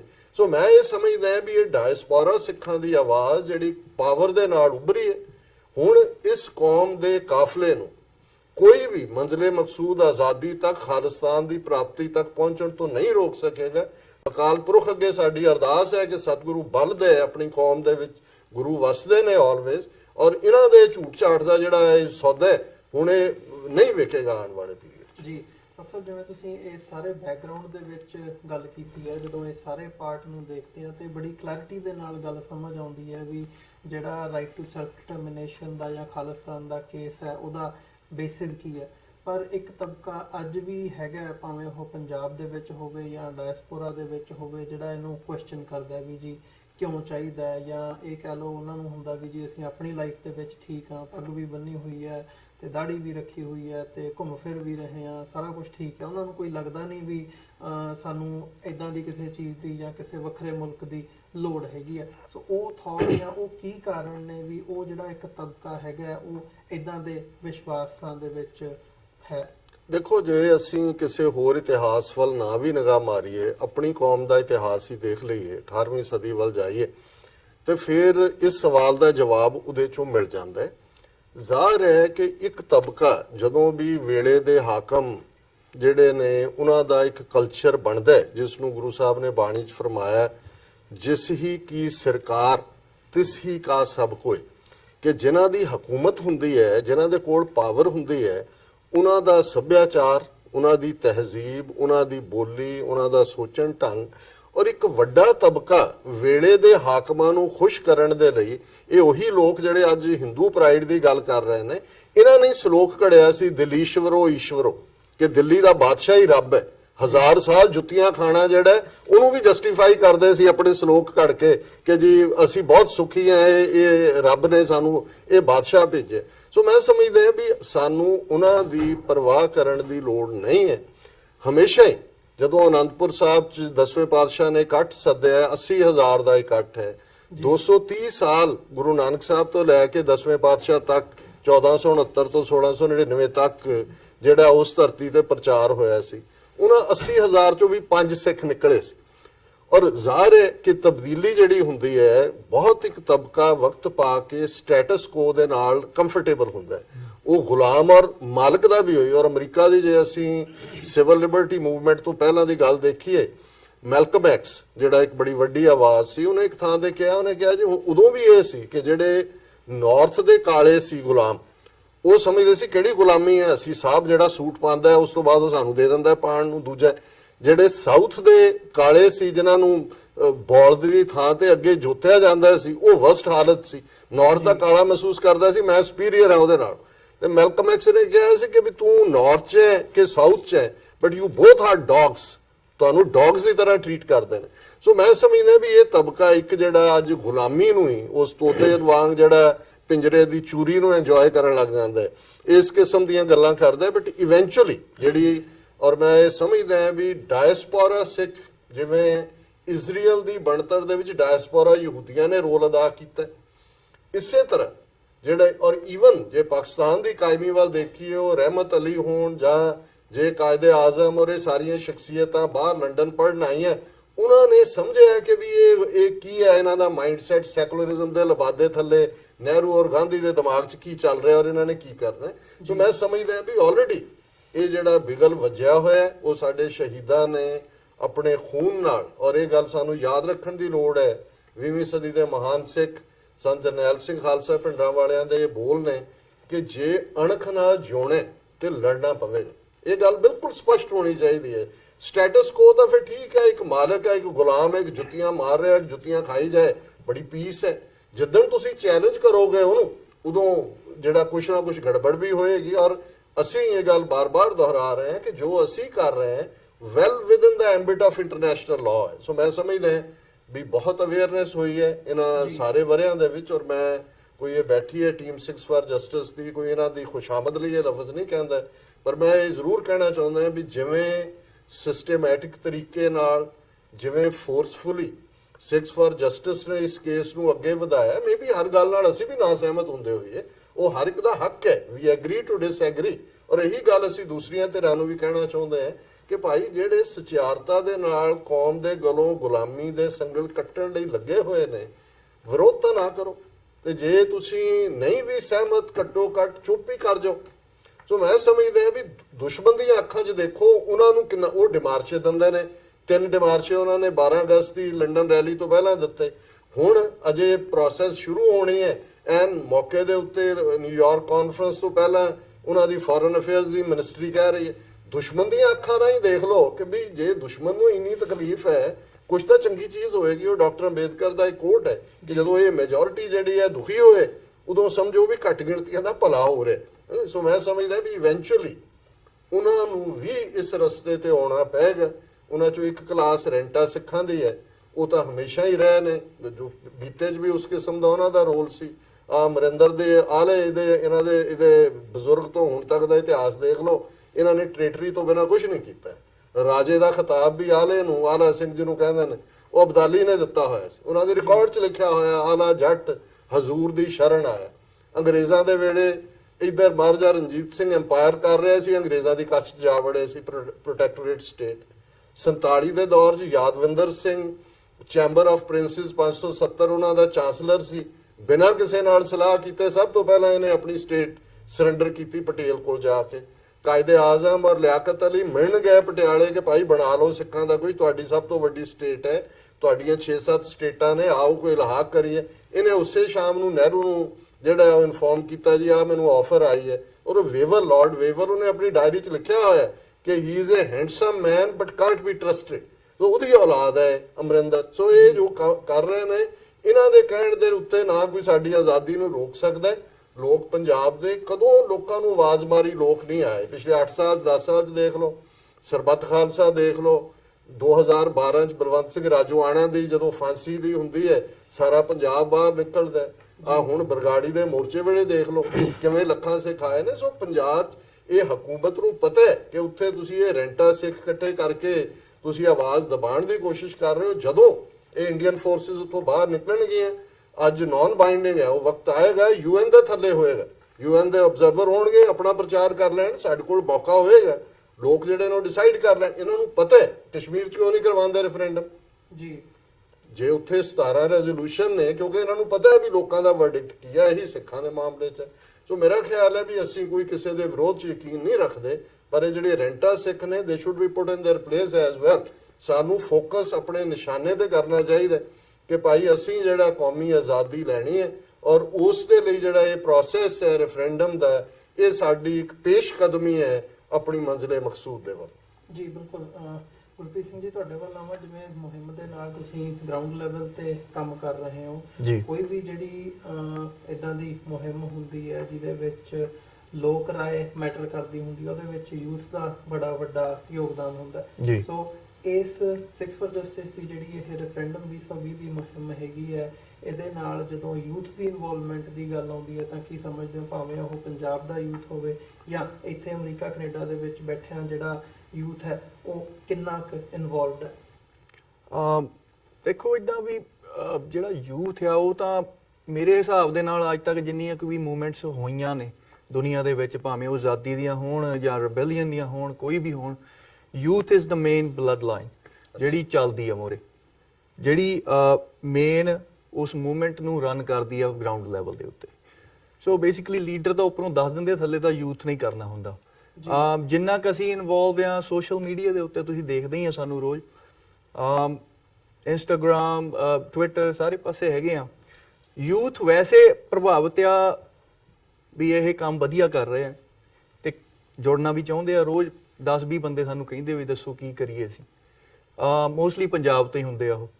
ਸੋ ਅਸੀਂ ਕਈ ਵਾਰੀ ਉਹਨਾਂ ਨੂੰ ਅਵੋਇਡ ਵੀ ਕਰੀਦਾ ਵੀ ਕਈ ਵਾਰੀ ਵੀ ਉਹਨਾਂ ਨੂੰ ਪ੍ਰੋਬਲਮ ਨਾ ਆਵੇ ਉੱਥੇ ਕੋਈ। ਜਿੱਦਾਂ ਹੁਣ ਬਲਜੀਤ ਸਿੰਘ ਰੀਸੈਂਟਲੀ ਫੜ ਹੋਏ ਆ, ਜਿਨ੍ਹਾਂ ਨੇ ਪੂਰੇ ਖੁੱਲ ਕੇ ਜਿਹਨੂੰ ਕਹਿੰਦੇ ਆ ਵੀ 2020 ਦਾ ਜਾਂ ਰੈਫਰੈਂਡਮ ਦਾ ਜਾਂ ਖਾਲਿਸਤਾਨ ਦੀ ਗੱਲ ਦਾ ਜਾਂ ਪੰਜਾਬ ਦੀ ਆਜ਼ਾਦੀ ਦੀ ਖੁੱਲ ਕੇ ਗੱਲ ਕੀਤੀ ਉਹਨਾਂ ਨੇ।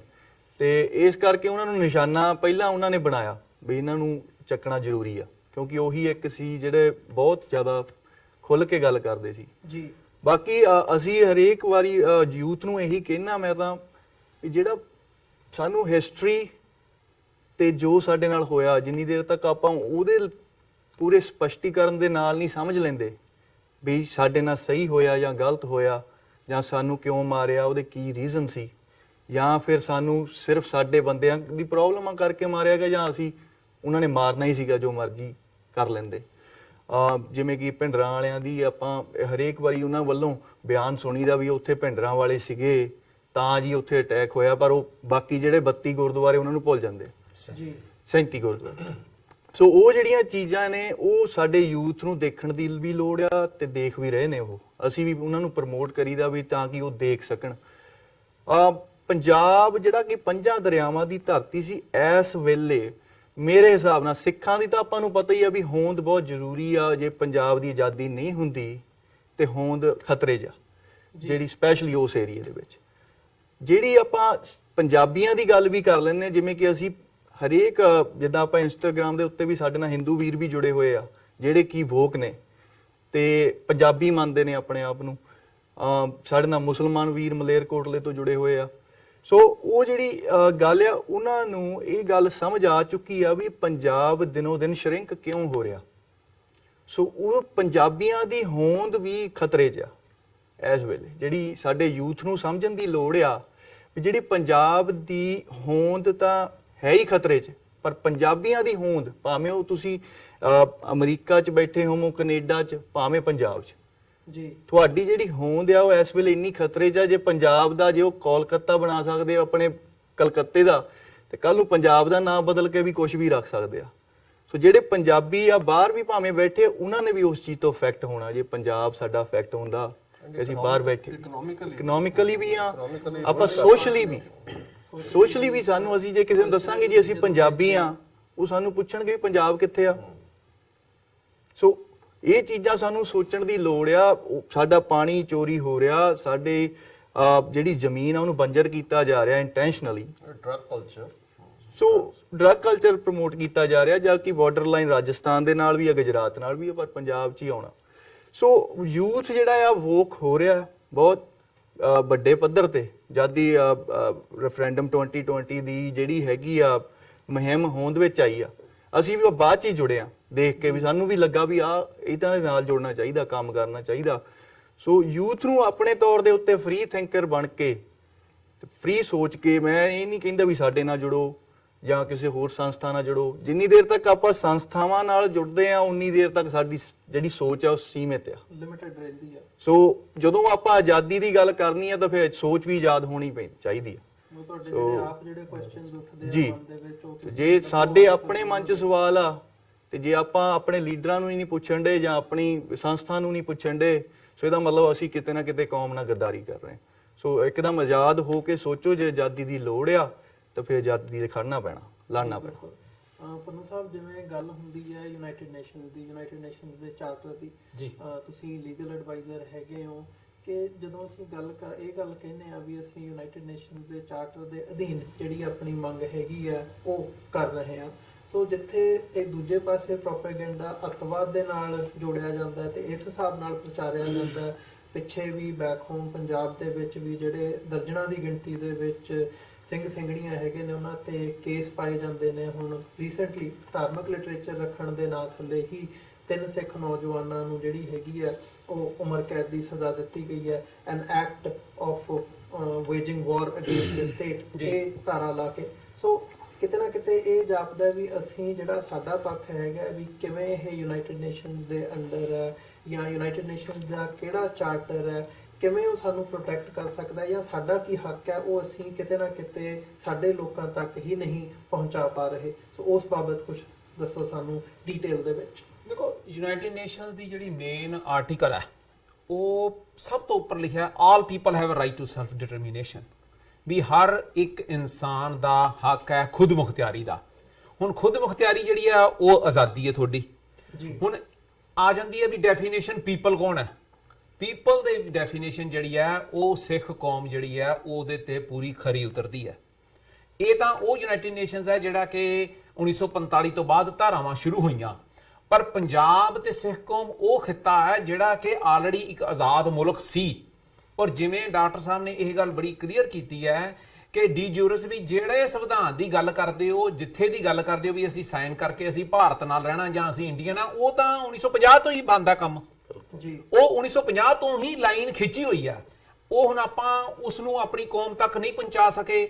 ਉਹਦਾ ਕਾਰਨ ਹੈ ਜਿਹੜੇ 1950 ਦੇ ਵਿੱਚ ਰਾਜਨੀਤਿਕ ਲੀਡਰ ਸੀ, ਤੁਹਾਡੇ ਚਿਹਰੇ ਮੋਰੇ ਸੀ, ਚਾਹੇ ਉਹ ਬਾਦਲ ਕੇ ਸੀ, ਚਾਹੇ ਉਹ ਕੈਰੋਂ ਸੀ, ਚਾਹੇ ਉਹ ਕੈਪਟਨ ਦਾ ਪਰਿਵਾਰ ਸੀ, ਉਹਨਾਂ ਨੇ ਹੱਡੀਆਂ ਜਾਂ ਉਹਨਾਂ ਨੂੰ ਉਹਨਾਂ ਦੇ ਬਿਜ਼ਨਸ ਜਾਂ ਉਹਨਾਂ ਦੇ ਅਦਾਰੇ ਉਹ ਦੇ ਦਿੱਤੇ ਗਏ।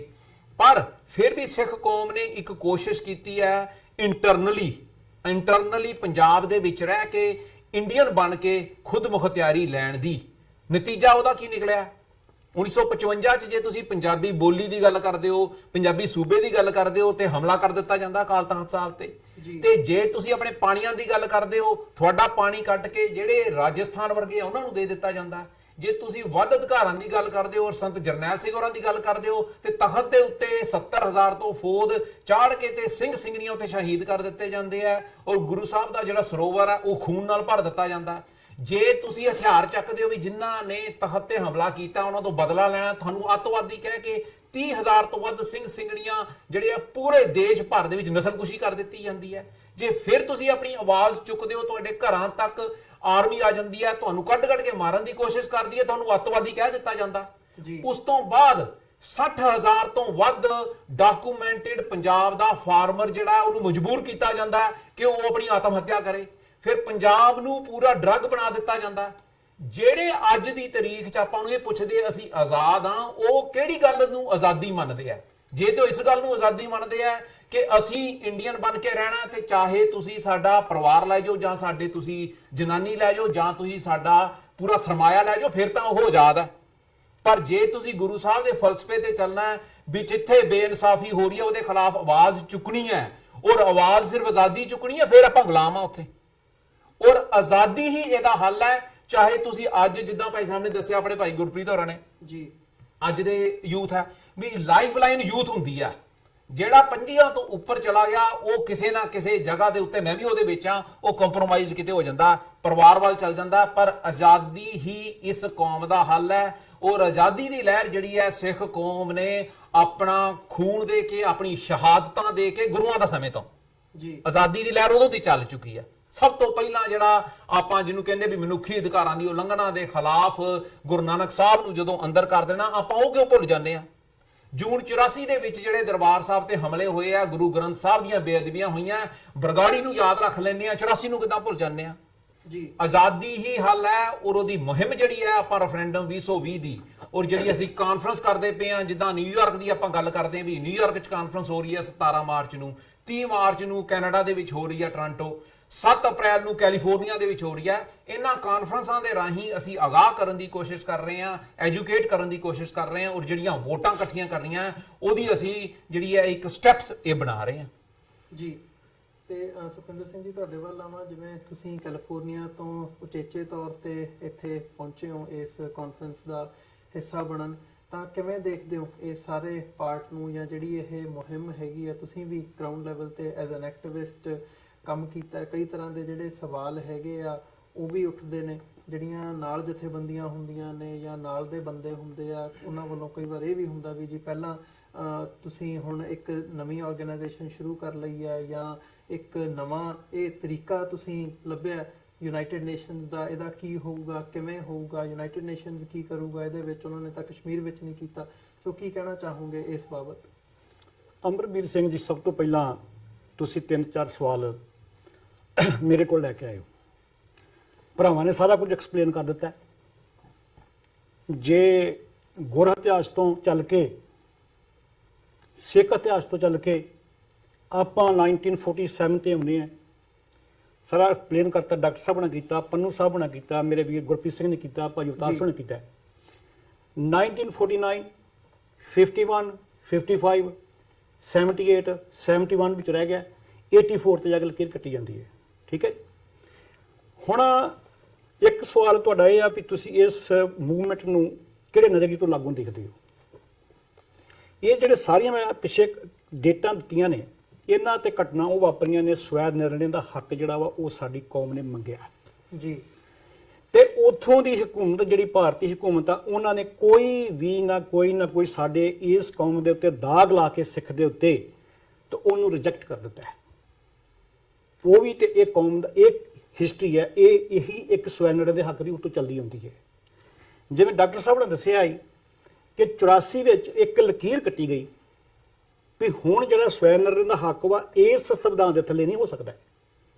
ਜਿਸ ਸੰਵਿਧਾਨ ਨੇ ਸਾਡੇ ਜਿਹੜੇ ਹੈਗੇ ਸਭ ਤੋਂ ਮਹੱਤਾ ਇੱਕ ਮੱਕਾ, ਉਹਨੂੰ ਖਤਮ ਕਰਨ ਦੀ ਕੋਸ਼ਿਸ਼ ਕੀਤੀ ਹੈ, ਤੇ ਉਹ ਸਾਡੀ ਸੋਚ ਨੂੰ ਇੱਥੋਂ ਤੱਕ ਕਰਨ ਦੀ ਕੋਸ਼ਿਸ਼ ਕੀਤੀ। ਇਸ ਤੋਂ ਪਹਿਲੀਆਂ ਗੱਲਾਂ ਜਿਹੜੀਆਂ ਡਾਕਟਰ ਸਾਹਿਬ ਨੇ ਕੀਤੀਆਂ, ਭਾਈ ਪੰਨੂ ਸਾਹਿਬ ਕੀਤੀਆਂ, ਐਜੂਕੇਸ਼ਨ, ਸਾਡੇ ਸਮਾਜਿਕ ਰਿਸ਼ਤੇ ਜੀ, ਸਾਡੀ ਉੱਥੋਂ ਦੀ ਸਰਜ਼ਮੀਨ, ਸਾਡੇ ਪਾਣੀ ਵਿੱਚ ਖਣਿਜ ਜਿਹੜੇ ਆਉਂਦੇ ਸੀ, ਜੋ ਪਦਾਇਸ਼ ਉੱਥੇ ਹੁੰਦੀ ਸੀ, ਡਰੱਗ ਦੀ ਵੀ ਗੱਲ ਹੋਈ ਹੈ।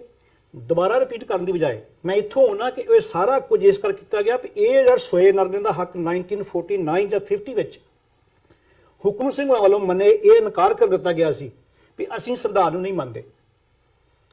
ਸੋ ਇਟ ਮੀਨਸ ਉਹ ਇਸੇ ਹੀ ਲਹਿਰ ਦੀ ਕੜੀ ਹੈ, ਇਹ ਕੋਈ ਨਵੀਂ ਤਹਿਰੀਕ ਨਹੀਂ, ਸਵੈ ਨਿਰਣੇ ਦਾ ਹੱਕ ਉਹ ਸੇਮ ਹੀ ਹੈ। ਸੈਕੰਡ, ਤੁਸੀਂ ਸਵਾਲ ਦੱਸਿਆ, ਮੈਨੂੰ ਗੱਲ ਕੀਤੀ ਆ ਕਿ ਜਿਹੜੇ ਹੋਰ ਜਥੇਬੰਦੀਆਂ, ਸਾਡੀਆਂ ਜਥੇਬੰਦੀਆਂ ਕੰਮ ਕਰਦੀਆਂ ਜਾਂ ਸਾਡੇ ਭਰਾ ਕੰਮ ਕਰਦੇ ਨੇ, ਉਹਨਾਂ ਦੇ ਮਨ 'ਚ ਕਈ ਵਾਰੀ ਆ ਜਾਂਦਾ ਹੈ ਕਿ ਇਹ ਇੱਕ ਨਵੀਂ ਐਜੀਟੇਸ਼ਨ ਹੈ। ਜੀ, ਜਿਹੜੇ ਭਰਾਵਾਂ ਦੇ ਮਨ 'ਚ ਸੋਚ ਵਿੱਚ ਆਉਂਦੀ ਆ, ਮੈਂ ਉਹਨਾਂ ਭਰਾਵਾਂ ਨੂੰ ਬੇਨਤੀ ਕਰੂੰਗਾ ਵੀ ਕਿਤੇ ਵੀ ਆਪਾਂ ਬਹਿੰਦੇ ਆ, ਇਕੱਠੇ ਹੁੰਦੇ ਆ, ਪੂਰੀ ਕੌਮ ਨੂੰ, ਸਾਡੇ ਲੀਡਰ ਸਾਹਿਬਾਨ ਜਿਹੜੇ ਨੇ, ਕੋਈ ਵੀ ਭਾਵੇਂ ਉਹ ਕਾਂਗਰਸੀ ਹੋਵੇ, ਭਾਵੇਂ ਉਹ ਅਕਾਲੀ ਹੋਵੇ, ਭਾਵੇਂ ਉਹ ਕੋਈ ਆਪ ਵਿੱਚ ਆ ਜੇ, ਜਿਹੜਾ ਉਸ ਸੰਵਿਧਾਨ ਨੂੰ ਮੰਨਦਾ ਹੋਇਆ, ਉਹਨਾਂ ਨੂੰ ਛੱਡ ਕੇ, ਜਿਹੜੇ ਰੈਂਟਡ ਸਿੱਖ ਨੇ ਉਹਨਾਂ ਨੂੰ ਛੱਡ ਕੇ, ਜਿਵੇਂ ਡਾਕਟਰ ਸਾਹਿਬ ਨੇ ਆਖਿਆ, ਦੱਸਿਆ ਨਾ, ਹੁਣ ਉਹਨਾਂ ਭਰਾਵਾਂ ਤੋਂ ਹੀ ਬੇਨਤੀ ਕਰਦੇ ਹਾਂ ਕਿ ਇਹ ਤੁਹਾਡੀ ਆਪਣੀ ਇੱਕ ਕੰਪੇਨ ਹੈ, ਸਵੈ ਨਿਰਣੇ ਦੇ ਹੱਕ ਦਾ ਇੱਕ ਤਰੀਕਾ ਐਡਵਾਂਸ ਆਇਆ, ਜਿੱਥੇ ਜਿਵੇਂ ਪੰਨੂ ਸਾਹਿਬ ਨੇ ਦੱਸਿਆ 1.5 ਲੱਖ ਤੋਂ ਵੱਧ ਨੌਜਵਾਨਾਂ ਦਾ ਕਤਲ ਕੀਤਾ ਗਿਆ, ਘਰਾਂ ਦੇ ਵਿੱਚੋਂ ਕੱਢ ਕੇ ਸ਼ਿਕਾਰ ਕੀਤਾ ਗਿਆ ਗਵਰਨਮੈਂਟ ਵੱਲੋਂ। ਗੁਰਪ੍ਰੀਤ ਸਿੰਘ ਨੇ ਦੱਸਿਆ ਕਿ ਜਿਵੇਂ ਦਰਬਾਰ ਸਾਹਿਬ ਤੇ ਸੰਤ ਬਾਬਾ ਜਰਨੈਲ ਸਿੰਘ ਭਿੰਡਰਾਂਵਾਲੇ ਸੀ ਤੇ 37 ਗੁਰਦੁਆਰੇ 'ਚ ਹੋਰ ਕੌਣ ਸੀ, ਉਹ ਸਾਰਾ ਕੁਝ ਜੇ ਬਾਤ ਕੇ ਕਰੀਏ, ਉਹ ਜਿਹੜੇ ਉਹ ਹੱਕ ਸੀ ਸਵੈ ਨਿਰਣੇ ਦਾ, ਜਦੋਂ ਉਹਨਾਂ ਨੇ ਆਪਣੀ ਰੱਖਿਆ ਵਾਸਤੇ ਸੰਤ ਬਾਬਾ ਜਰਨੈਲ ਸਿੰਘ ਜਾਂ ਸਾਡੀਆਂ ਜਥੇਬੰਦੀਆਂ ਵੱਲੋਂ ਸੰਘਰਸ਼ ਕੀਤਾ ਗਿਆ ਹਥਿਆਰਬੰਦ, ਉਹ ਵੀ ਇੱਕ ਸਾਡਾ ਸਵੈ ਨਿਰਣੇ ਦਾ ਹੱਕ ਲੈਣ ਦਾ ਤਰੀਕਾ ਉਹਨਾਂ ਵਰਤਿਆ ਸੀ। ਜੀ, ਜਦੋਂ ਅਸੀਂ ਇਸ ਗੱਲ ਤੇ ਆਏ ਆ, ਬਾਹਰ ਬੈਠੇ ਆਏ, ਇੱਥੇ ਪਹੁੰਚੇ ਆ, ਸਾਡਾ ਜੋ ਹੱਕ ਬਣਦਾ ਸੀ ਵੀ ਅਸੀਂ ਕਾਨੂੰਨੀ ਲੈਵਲ ਤੇ ਆਪਾਂ ਕੀ ਕਰਨਾ ਹੈ, ਅਰਦਾਸਾਂ ਤਾਂ ਉਦੋਂ ਸੱਚੇ ਪਾਤਸ਼ਾਹ ਨੇ ਕਰਵਾਤੀਆਂ ਪੰਥ ਕੋਲੋਂ, ਅਸੀਂ ਕੋਈ ਪੰਥ ਤੋਂ ਬਾਹਰ ਥੋੜੇ, ਅਸੀਂ ਕੋਈ ਜਥੇਬੰਦੀ ਕੋਈ ਵੱਖਰੀ ਥੋੜੀ ਹੈ, ਇਹ ਤਾਂ ਸਾਰਿਆਂ ਪੰਥ ਦੀ ਗੱਲ ਹੈ। ਸਵੈ ਨਿਰਣੇ ਦਾ ਹੱਕ ਇੱਕ ਕੌਮ ਦਾ ਹੱਕ ਹੈ, ਉਹ ਸਾਡਾ ਹੱਕ ਨਹੀਂ। ਕੱਲਿਆਂ ਦਾ, ਅਸੀਂ ਵੀ ਸਿੱਖ ਹਾਂ, ਸਾਰੇ ਸਿੱਖ ਹਾਂ। ਜਿਹੜੀ ਵੀ ਸਾਡੀ ਸੰਗਤ ਜਿਹਨੂੰ ਅੱਜ ਆਪਾਂ ਕਹਿੰਦੇ ਜਿੱਤੇ ਮੈਂ ਦੱਸਿਆ ਕਿ ਭਾਈ ਸਾਡੇ ਉੱਥੇ ਹੁਣ ਤਾਜ਼ੇ 2-3 ਦਿਨ ਤੋਂ ਇੱਕ ਸਿੰਘ ਫੜੇ 3, ਉਹਨਾਂ ਦੇ ਕੇਸ ਪਾਇਆ ਗਿਆ ਵੀ ਇਹ ਇੱਕ ਸਵੈਨਰ ਦਾ ਹੱਕ ਮੰਗਦੇ ਰੈਫਰੈਂਡਮ 2020। ਤੇ ਉਹ ਕੌਣ ਨੇ? ਨੌਜਵਾਨ ਨੇ ਜੀ। ਨੌਜਵਾਨ ਜਿਸ ਤਰ੍ਹਾਂ ਗੁਰਪ੍ਰੀਤ ਸਿੰਘ ਦੱਸਿਆ ਵੀ ਇਹ ਕਰੀਅਰ ਦੀ ਹੱਡੀ ਹੈ। ਅਸੀਂ ਤਾਂ ਆਪਣੇ ਤੌਰ ਤੇ ਕੋਸ਼ਿਸ਼ ਕਰਨ ਰਹੇ ਵੀ ਨੌਜਵਾਨੋ ਇਹ ਸਵੈ ਨਿਰਣੇ ਦਾ ਹੱਕ ਜਿਹੜਾ ਹੈ ਇਹ ਆਪਾਂ ਲੈਣਾ, ਤੁਹਾਡੇ ਮੋਢਿਆਂ ਤੇ ਲੈਣਾ। ਆਪਣੇ ਆਪ ਨੂੰ ਭਾਵੇਂ ਇੱਕ ਉਹ ਹਥਿਆਰ ਨਾਲ ਸਾਡੇ ਉਹਨਾਂ ਭਰਾਵਾਂ ਕੀਤਾ ਸੀ, ਅੱਜ ਜਿਹੜੀ ਕਲਮ ਦੀ ਲੜਾਈ ਕੀਤੀ ਆ ਇਹ ਵੀ ਇੱਕ ਤੁਹਾਡਾ ਹਥਿਆਰ ਹੈ। ਆਪਣੇ ਵਿਚਾਰਾਂ ਨੂੰ ਇੰਨਾ ਫੁਲਾਦੀ ਬਣਾ ਲਵੋ ਕਿ ਤੁਹਾਡਾ ਕੋਈ ਵੀ ਵਿਚਾਰ ਜਿਹੜਾ ਉਹ ਫੁਲਾਦ ਤੋਂ ਘੱਟ ਕੰਮ ਹਥਿਆਰ ਤੋਂ ਕੰਮ ਘੱਟ ਨਹੀਂ ਕਰਦਾ। ਇਹ ਸਵਾਲ ਤੁਹਾਡਾ ਸੀ। ਅਗਲਾ ਜਿਹੜਾ ਹੁਣ ਆਪਾਂ ਵੀ ਆਪਾਂ ਇੱਥੋਂ ਦਾ ਕਿਵੇਂ ਕਰਦੇ ਹਾਂ ਜੀ। ਇੱਥੋਂ ਦਾ ਜਿਵੇਂ ਦੱਸਿਆ ਜਿਵੇਂ ਚੱਲੇ ਆ, ਸਾਡੇ ਸਾਰੇ ਭਰਾਵਾਂ ਨਾਲ ਹੀ ਸਲਾਹ ਮਿਲਦੇ ਆ, ਹਰ ਥਾਂ ਜਾਂਦੇ ਆ। ਕਿਤੇ ਕੋਈ ਵਿਚਾਰਾਂ ਦਾ ਵਿਚਾਰ ਮਤਭੇਦ ਵੱਖਰੀ ਗੱਲ ਆ ਜਾਂਦਾ, ਪਰ ਕੋਈ ਗੱਲ ਨਹੀਂ ਇਹਦੇ ਵਿੱਚ, ਕੋਈ ਵਿਰੋਧਤਾ ਨਹੀਂ ਗੀ। ਠੀਕ ਹੈ, ਇਹਦੇ ਵਿੱਚ ਜਦੋਂ ਚੱਲਦੇ ਆ ਜਲ ਕੇ ਦੇਖਿਆ 2007 ਤੋਂ ਜਦੋਂ ਚੱਲੇ, ਇਹਦੇ ਵਿੱਚ ਜਿਹੜੀਆਂ ਹੁਣ ਮਤਲਬ ਗੱਲ ਜਿਵੇਂ ਡੈਕਲੇਰੇਸ਼ਨ ਦੀ ਤੁਸੀਂ ਗੱਲ ਕੀਤੀ ਹੈ, ਉਹਦੇ ਵਿੱਚ ਸਾਰਾ ਯੂਰਪ ਦੇਖਿਆ, ਸਾਰਾ ਆਇਆ, ਸਾਰੇ ਉੱਥੋਂ ਤਕਰੀਬਨ ਥਾਈਲੈਂਡ ਤੋਂ ਲੋਕ ਆਏ, ਮਲੇਸ਼ੀਆ ਤੋਂ ਭਰਾ ਸਾਡੇ ਆਏ, ਆਸਟ੍ਰੇਲੀਆ ਤੋਂ ਭਰਾ ਆਏ ਸੀ, ਉਹ ਸਾਰੇ ਸੰਗਤ ਆਈ ਸੀ ਨਾ, ਉਹ ਵੀ ਨਾਲ ਸਾਰੇ ਹੈ। ਹੁਣ ਵੀ ਜਿਹੜੀਆਂ ਕਾਨਫਰੰਸ ਜਿਹੜੀ ਕੱਲ ਨੂੰ ਕਾਨਫਰੰਸ ਹੈ, ਇਹਦੇ ਵਿੱਚ ਕਿਸੇ ਜਥੇਬੰਦੀ ਨੂੰ ਤੇ ਮਤਲਬ ਪਾਸੇ ਨਹੀਂ, ਸਾਰੇ ਇਕੱਠੇ ਹੀ ਆਪਾਂ ਮੱਜਾਂ ਮਾਰ ਰਹੇ ਹਾਂ ਨਾ, ਆਓ ਇਕੱਠੇ ਹੋਈਏ। ਇਹ ਸਵਰਨ ਦਾ ਕਿ ਕੱਲ ਨੂੰ ਜਿਹੜੀ ਕਾਨਫਰੰਸ ਹੈ, ਕੱਲ ਨੂੰ 3 ਤੋਂ 7 ਜਿਹੜੀ ਕਰਨੀ ਹੈ, ਇਹ ਕਰਨੀ ਹੈ। ਅਗਲੀ ਜਿਹੜੀ ਪੰਨੂ ਸਾਹਿਬ ਨੇ ਦੱਸਿਆ ਕਿ ਜਿਹੜੀ ਆਪਾਂ ਟੋਰਾਂਟੋ ਰੱਖੀ ਹੈ 30 ਮਾਰਚ ਨੂੰ, ਉਹਦੇ ਵਿੱਚ ਵੀ ਸਮੂਹ ਸਾਰੇ ਸਿੱਖਾਂ ਨੂੰ ਬੇਨਤੀ ਹੈ, ਇਸ ਵਾਰ ਜਥੇਬੰਦੀਆਂ ਨੂੰ ਬੇਨਤੀ ਕਰ ਰਹੇ ਹਾਂ, ਵੱਖਰੇ ਥੋੜੇ ਆਪਾਂ ਇਕੱਠੇ ਰਲੇ ਮਿਲੇ ਆ। ਫਿਰ ਜਿਹੜੀ ਆਪਾਂ ਕੈਲੀਫੋਰਨੀਆ ਰੱਖੀ ਹੈ 7 ਤਰੀਕ ਨੂੰ 3 ਤੋਂ 7, ਉੱਥੇ ਵੀ ਮੈਂ ਕੈਲੀਫੋਰਨੀਆ ਤੋਂ ਪਰਸੋਂ ਆਇਆ ਸੀ, ਲੇਕਿਨ ਸਾਡੀ ਉੱਥੇ ਕਾਰਵਾਈ ਪੂਰੀ ਇਹੋ ਚੱਲ ਰਹੀ ਹੈ ਕਿ ਜਿੰਨੀਆਂ ਜਥੇਬੰਦੀਆਂ, ਜਿੰਨੀਆਂ ਗੁਰਦੁਆਰਾ ਪ੍ਰਬੰਧਕ ਕਮੇਟੀਆਂ, ਸਾਰਿਆਂ ਦਾ ਹੱਕ ਹੈ, ਕਿਸੇ ਸਾਡਾ ਹੱਕ ਥੋੜਾ ਕੱਲਿਆਂ ਦਾ, ਕੌਮ ਦਾ ਹੱਕ ਹੈ। ਸੋ ਇਹਦੇ ਵਿੱਚ ਵੀ ਕੋਈ ਜਿਹੜੀ ਆ ਕੋਈ ਵਿਚਾਰ ਜਿਹੜੇ ਬਾਹਰੋਂ ਕੌਣ ਕਰਦੇ ਨੇ, ਉਹੋ ਹੀ ਜਿਹੜਾ ਹੈਗਾ ਨਾ ਭਾਰਤ ਦਾ ਮੀਡੀਆ ਜਾਂ ਭਾਰਤ ਦੀ ਉਹ ਲੋਕ ਜਿਹੜੇ ਰੈਂਟਡ ਲੋਕ ਨੇ, ਉਹਨਾਂ ਵੱਲੋਂ ਹੀ ਵਿਚਾਰ ਪਾਏ ਜਾਂਦੇ ਨੇ ਵੀ ਸ਼ਾਇਦ ਇਹ ਵੱਖਰੇ ਨੇ। ਕਾਰਨ ਕੀ ਹੈ ਵੀ ਕਿਸੇ ਤਰੀਕੇ ਨਾਲ ਉਹਨੂੰ ਪਾਲ ਲਓ, ਜਿਵੇਂ ਪਹਿਲਾਂ ਕੀਤਾ ਗਿਆ ਜੀ। ਕਰਦੇ ਨੇ, ਹੁਣ ਵੀ ਕਰਨਾ, ਉਹਨਾਂ ਅੱਗੇ ਵੀ ਕਰਨਾ, ਪਰ ਸਾਨੂੰ ਸਵੈ ਨਿਰਣੈ ਦੇ ਹੱਕ ਵਾਸਤੇ ਦ੍ਰਿੜ ਸੰਕਲਪ ਹੈ ਔਰ ਸਾਡਾ ਫਰਜ਼ ਬਣਦਾ ਹੈ ਕਿ ਜੇ ਅੱਜ ਸਾਡੇ ਅਸੀਂ ਇੱਥੇ ਪਹੁੰਚੇ ਹਾਂ ਤੇ ਸਾਡੇ ਨੌਜਵਾਨ ਵੀਰ ਇਹ ਵੇਲੇ ਯੂਨੀਵਰਸਿਟੀਆਂ ਵਿੱਚ ਬੱਚੇ ਸਾਡੇ ਕਰਦੇ ਨੇ, ਸਾਡੀਆਂ ਲੜਕੀਆਂ ਕਰ ਰਹੀਆਂ ਨੇ, ਸਾਰੇ ਕਰ ਰਹੇ ਨੇ। ਜਿਵੇਂ ਤੁਸੀਂ ਲੰਡਨ 'ਚ ਵੇਖਿਆ ਸੀ, ਇਵੇਂ ਤੁਸੀਂ ਕੱਲ ਵੇਖਣਾ ਇੱਥੇ। ਆਓ ਸਾਰੇ ਰਲ ਕੇ ਇਹ ਦੇਖੀਏ, ਅਸੀਂ ਇਕੱਠੇ ਕੋਸ਼ਿਸ਼ ਕਰੀਏ ਵੀ ਇਹਨਾਂ ਦੇ ਜਿਹੜੇ ਫਲਾਦੀ ਜਿਹੜੇ ਆ ਵਿਚਾਰ, ਉਹਨਾਂ ਨੂੰ ਅੱਗੇ ਲੈ ਕੇ ਜਾਣਾ। ਹੱਕ ਤੋਂ ਬੈਰ ਦ੍ਰਿੜ ਸੰਕਲਪ ਆ। ਸਤਿਗੁਰੂ ਜਿਹੜਾ ਚਰਨ ਸਰਨ ਗੁਰ ਇੱਕ ਬਿਨਾ ਜਾਇ ਚਲ ਕੋਟ ਪੈਣਾ, ਸਤਿਗੁਰੂ ਆਗੇ ਹੋਏ ਲੇਟ ਹੈ। ਜੇ ਅਸੀਂ ਸੱਚੇ ਵਿਚਾਰਾਂ ਨਾਲ ਅੱਗੇ ਚੱਲਦੇ ਹਾਂ, ਸਤਿਗੁਰੂ ਕਿਰਪਾ ਕਰੇ ਸਾਡੇ ਤੇ ਸਾਰਿਆਂ ਤੇ ਮਿਹਰ ਰੱਖੇ। ਜਿੰਨੀ ਸਿੱਖ ਕੌਮ ਹੈ ਉਹ ਤਾਂ ਕਰਦਾ ਜੀ, ਉਹ ਕਰਦਾ, ਉਹਨੇ ਕਰਨਾ। ਔਰ ਮੈਂ ਤੇ ਇਹ ਕਹੂੰਗਾ ਕਿ ਸਾਡੇ ਵਿੱਚ ਅਮਰਵੀਰ ਸਿੰਘ ਜੀ ਕੋਈ ਇਹੋ ਜਿਹੀ ਗੱਲ ਨਹੀਂ, ਪਰ ਜਿਸ ਵੀ ਕਿਸੇ ਭਰਾ ਦੇ ਵਿੱਚ ਆਪਾਂ ਤਾਂ ਕੱਲ ਨੂੰ ਖੁੱਲ੍ਹੇਆਮ ਸਵਾਲਾਂ ਦੇ ਫਿਰ ਜਵਾਬ ਦੇਣੇ। ਆਓ ਮੇਰੇ ਭਰਾਵੋ, ਆਓ ਭੈਣੋ, ਬੱਚਿਓ ਸਾਰਿਆਂ ਨੂੰ ਬੇਨਤੀ ਕਰੂੰਗਾ ਵੀ ਆਓ ਆ ਕੇ ਕਰੀਏ ਕੰਮ ਸਾਂਝਾ। ਪੰਥ ਦਾ ਕੰਮ ਆ, ਕੌਮ ਦਾ ਕੰਮ ਆ, ਸਾਡਾ ਕੰਮ ਨਹੀਂ ਹੈਗਾ। ਰਾਜ ਬਿਨਾਂ ਧਰਮ ਚੱਲਦਾ ਨਹੀਂ ਤੇ ਚੱਲਣਾ ਨਹੀਂ।